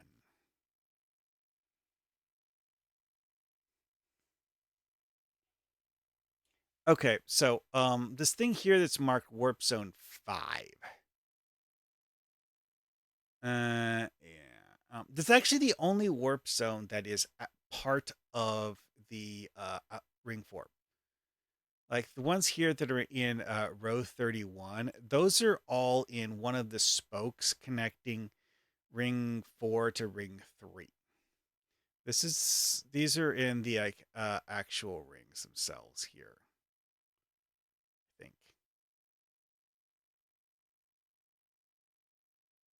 Mm.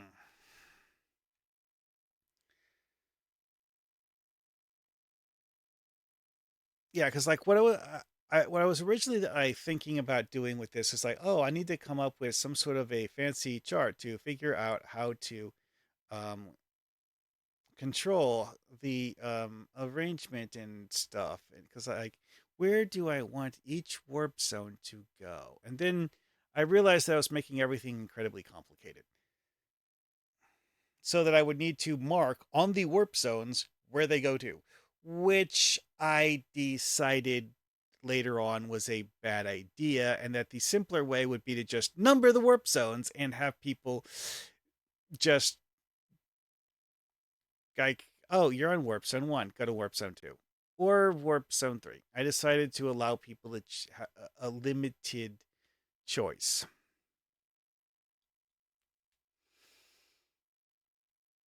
Hmm.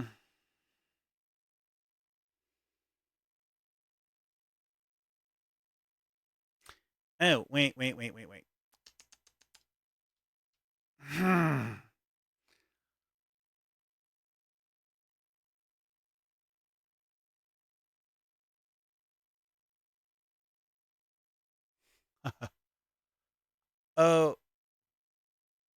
Okay. Hmm. I'm not sure exactly how to put this in here, so I'm just going to like type it in this spot here. Okay, so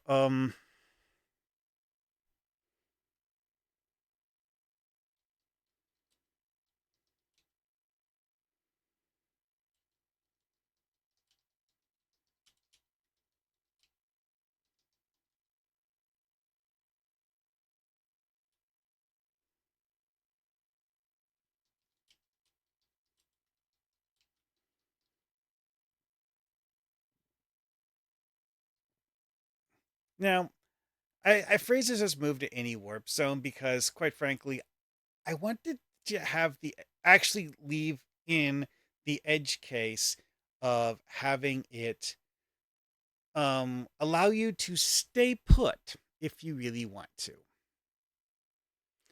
instead of normally you would have to move to a different warp zone. If you really want to, you can play the cards to stay put, or you can have it move you to the other side of the board. Either one, your choice. Anyway, so back to the layout.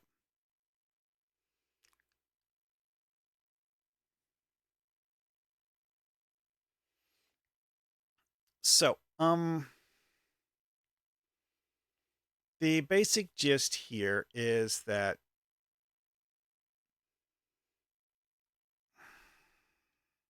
okay, so office. This is what was marked as Warp Zone 5. And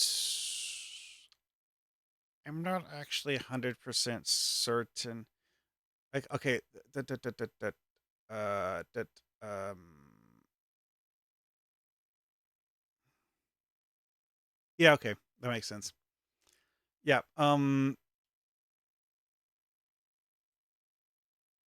this chart here starts at Warp Zone 5 and then goes clockwise.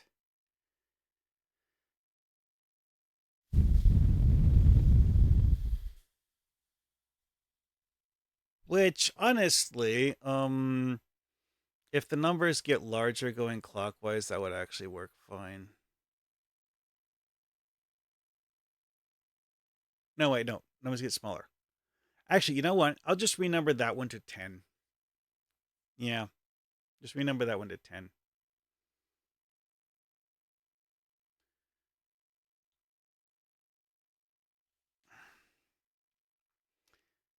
This one here is the one that I was thinking about using as the key, but having it as 1, 2, 3, 4, 5, 6, 7, 8, 9, 10.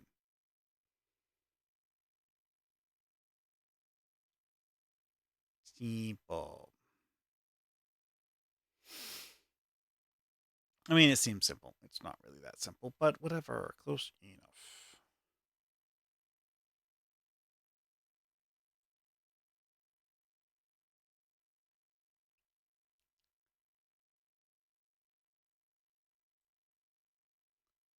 That is too large. I didn't know which. Actually, no. It's just using the most recent size I used in something, which wasn't a gigapoly production. One. That's too small.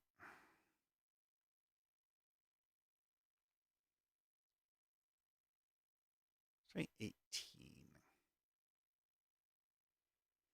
You know what? No, in actual practice, I think the 24 was actually right. This a little bit. Boom.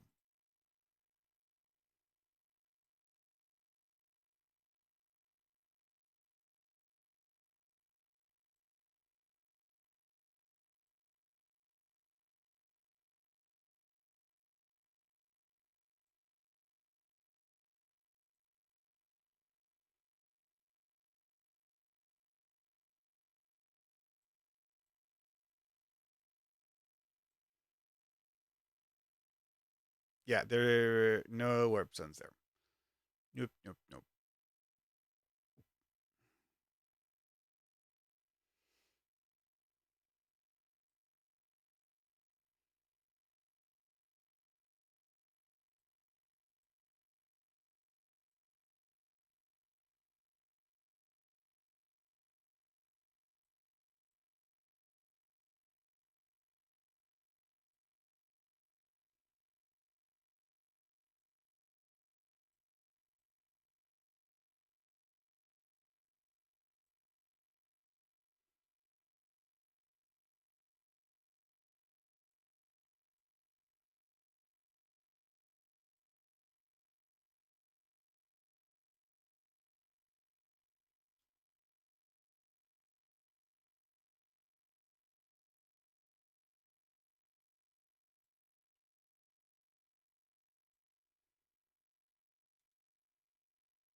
Ready then. There. Warp zones are now numbered. Dun dun dun. So yeah, the way this works is you land on warp zone 1. If you are moving forwards when you land on warp zone 1, it gives you the option of warping to warp zone 2 or warp zone 3. If you're moving backwards, instead of moving to warp zone 2 or 3, you instead move to either warp zone 10 or warp zone 9. Yeah, there's like no warp zones in this section of the board. Weird how that came out. Part of me wants to change it and like move warp zone 9 here and then like renumber them or something, but realistically, I don't care. I didn't want things to be perfectly regular when I made this, and having one side of the board just not have warp zones. Like there's, a limited number of warp zones in the actual rings. Ring 2 is actually unique in that it actually has two warp zones in the ring. Most of the warp zones are actually in the spokes, not actually part of rings at all. I never made a warp zone part of a sub ring. Whatever. They all have enough special spaces. I don't need to shove a warp zone into one of them. Although that would have been funny.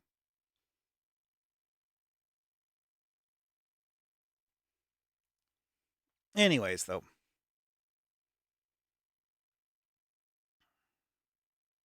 yeah, like realistically, like having 5 and 6 here is like landing on 5 and then warping to 6. Maybe you would want to. Again, this is the reason why I gave added a choice here, because having people forced to it. Oh, yeah. I just realized that uh well, I was numbering things. I didn't actually have the um map up. Oops. Yeah, number them 1, 2, 3, 4, 5, 6, 7, 8, 9, 10. Pretty simple.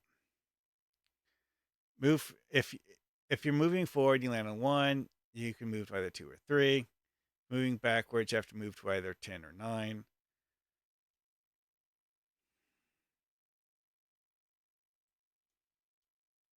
And I came up with a card idea so that it's a travel voucher that you can only use when moving through a warp zone. And it is something that lets you move to any warp zone instead of um, only the normal options.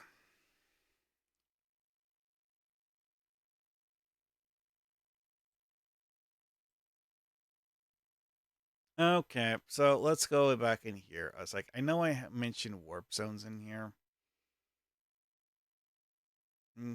Odd even rule, doubles and triples, Mr. Monopoly bonus move. Roll tokens, movement order, subway, warp zones.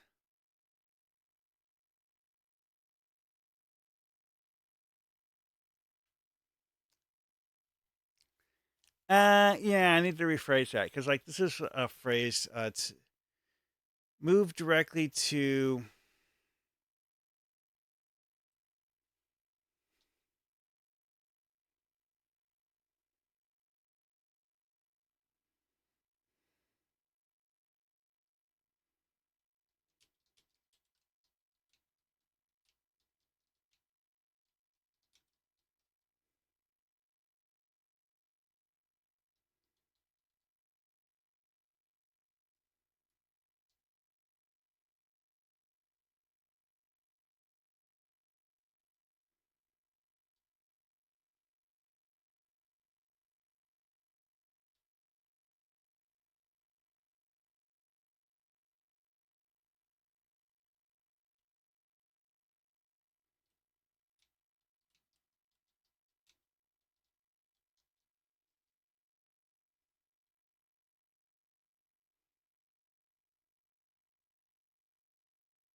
Okay. Part of me thinks I should like have music or something, but I've never been able to figure out how to do stream music, so yeah.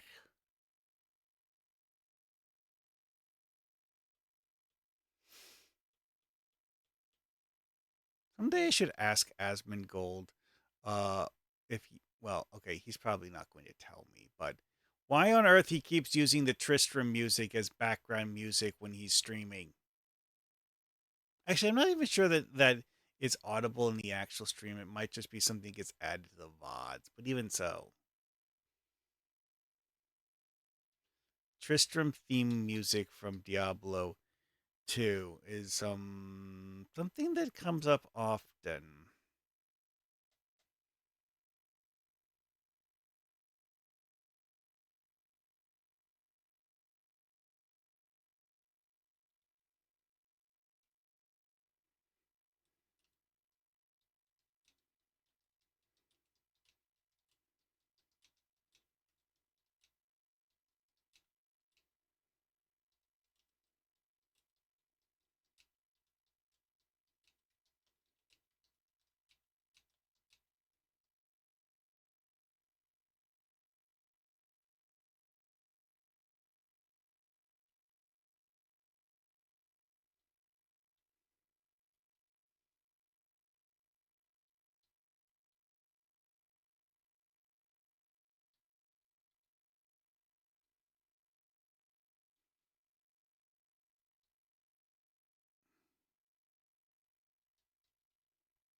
Okay, so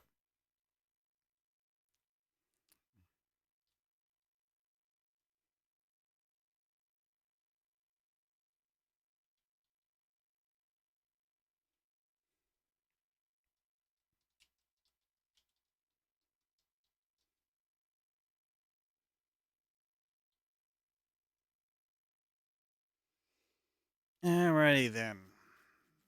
That should copy that adequately. I am, however, going to have to copy paste this to the other rules document. And by other rules document, I mean a .txt file and typed up in Notepad.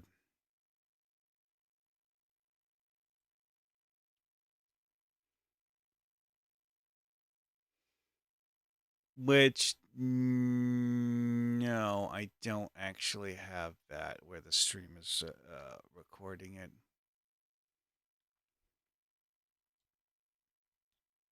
See, if I was using a multi-monitor setup, I could just like set one of my monitors to be what the stream is showing, and then just swap whatever window in. It's like the computer that I'm streaming from doesn't actually have more than one monitor set up on it currently. In theory, I could. I just don't. And anyway,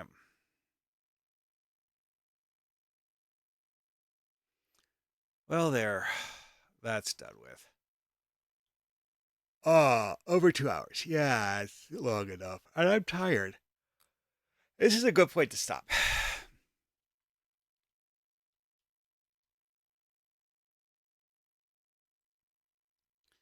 I added all of the colored header things, put in most of the directional arrows. I think I probably need a few more. Oh yeah. I need to put an orange diagonal one here.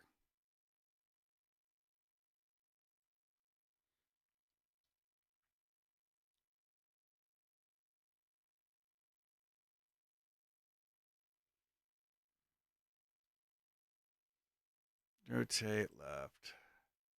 Yeah, it should be an orange diagonal one here.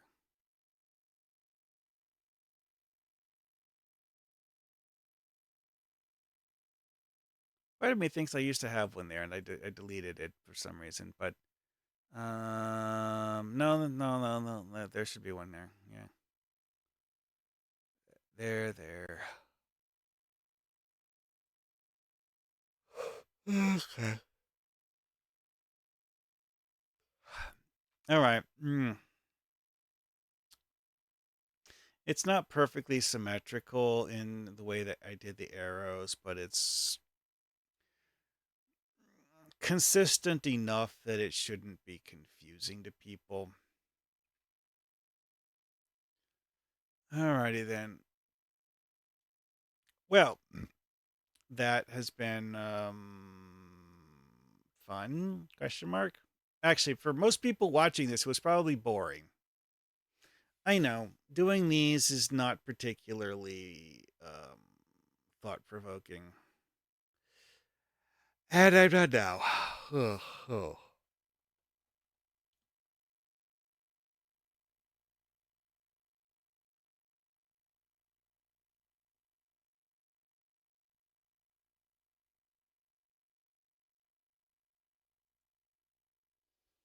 Keep forgetting whether Kick has raid functionality. Hmm.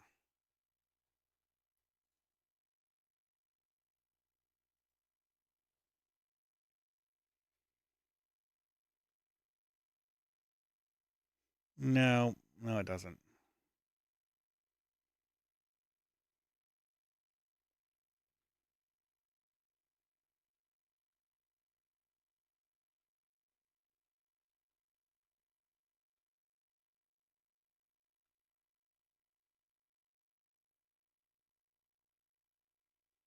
Oh, right. There's a chat command that I can type in changing category. That's nice, I guess. Oh, delete.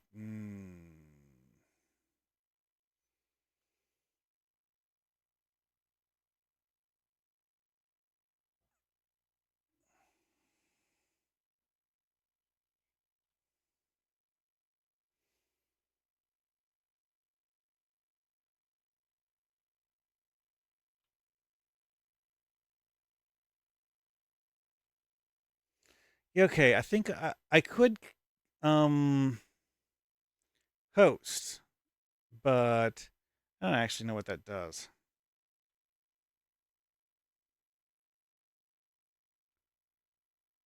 Hmm.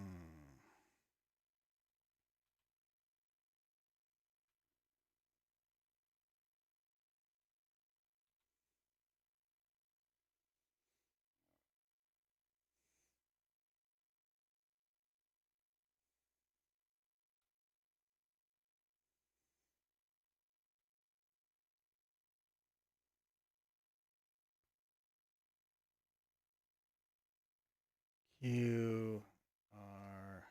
Actually, wait, I didn't read that. S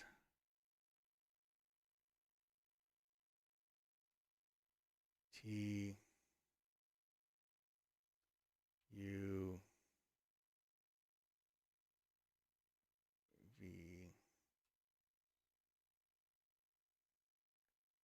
W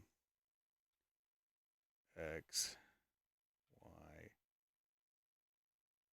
Z. Whatever. I will to put the host.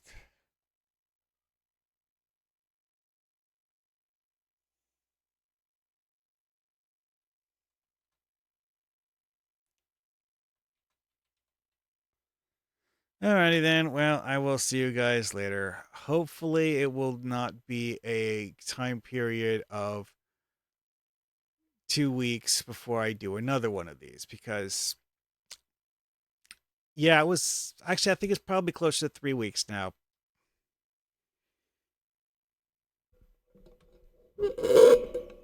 Anyway, I'm out.